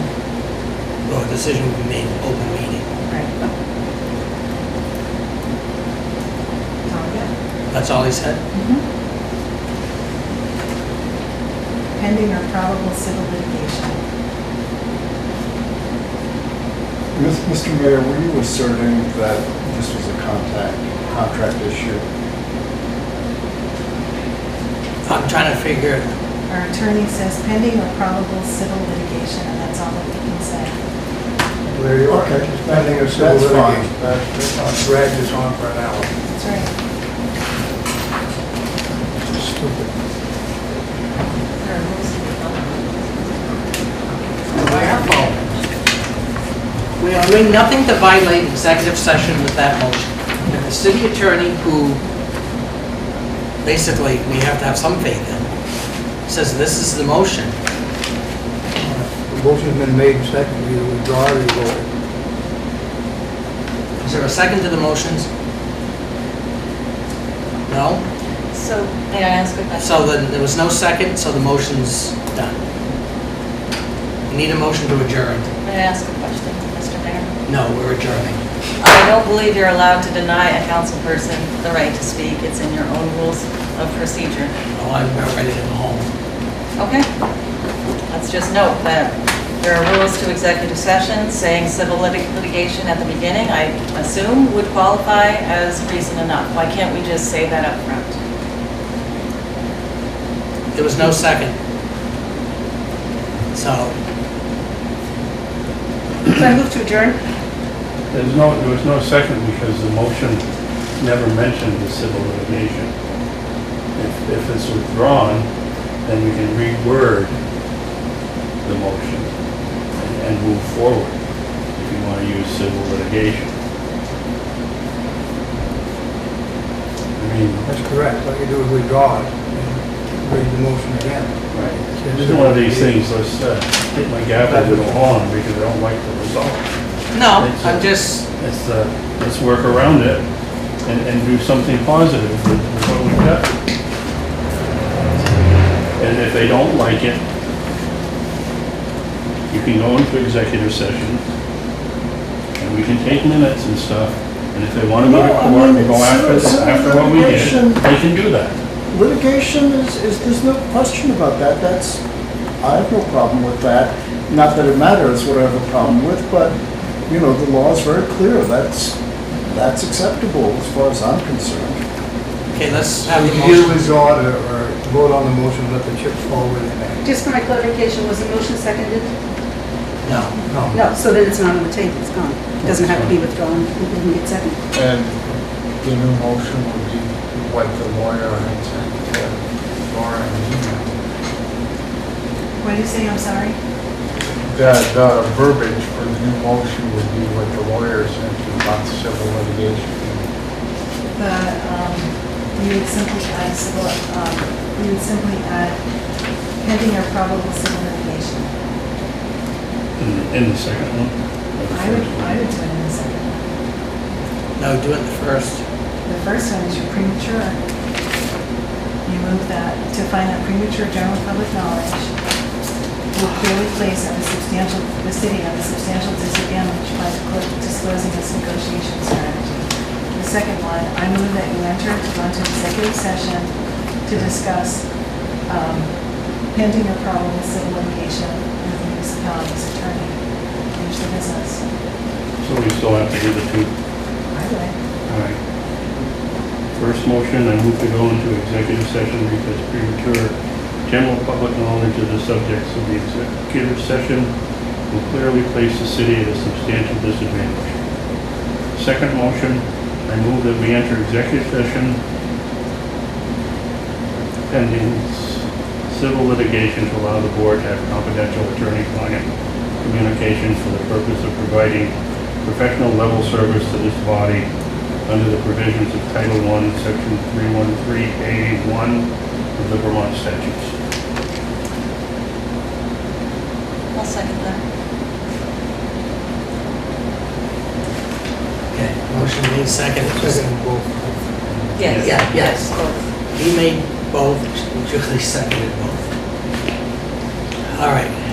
Any discussion? All those in favor say aye. Aye. Opposed?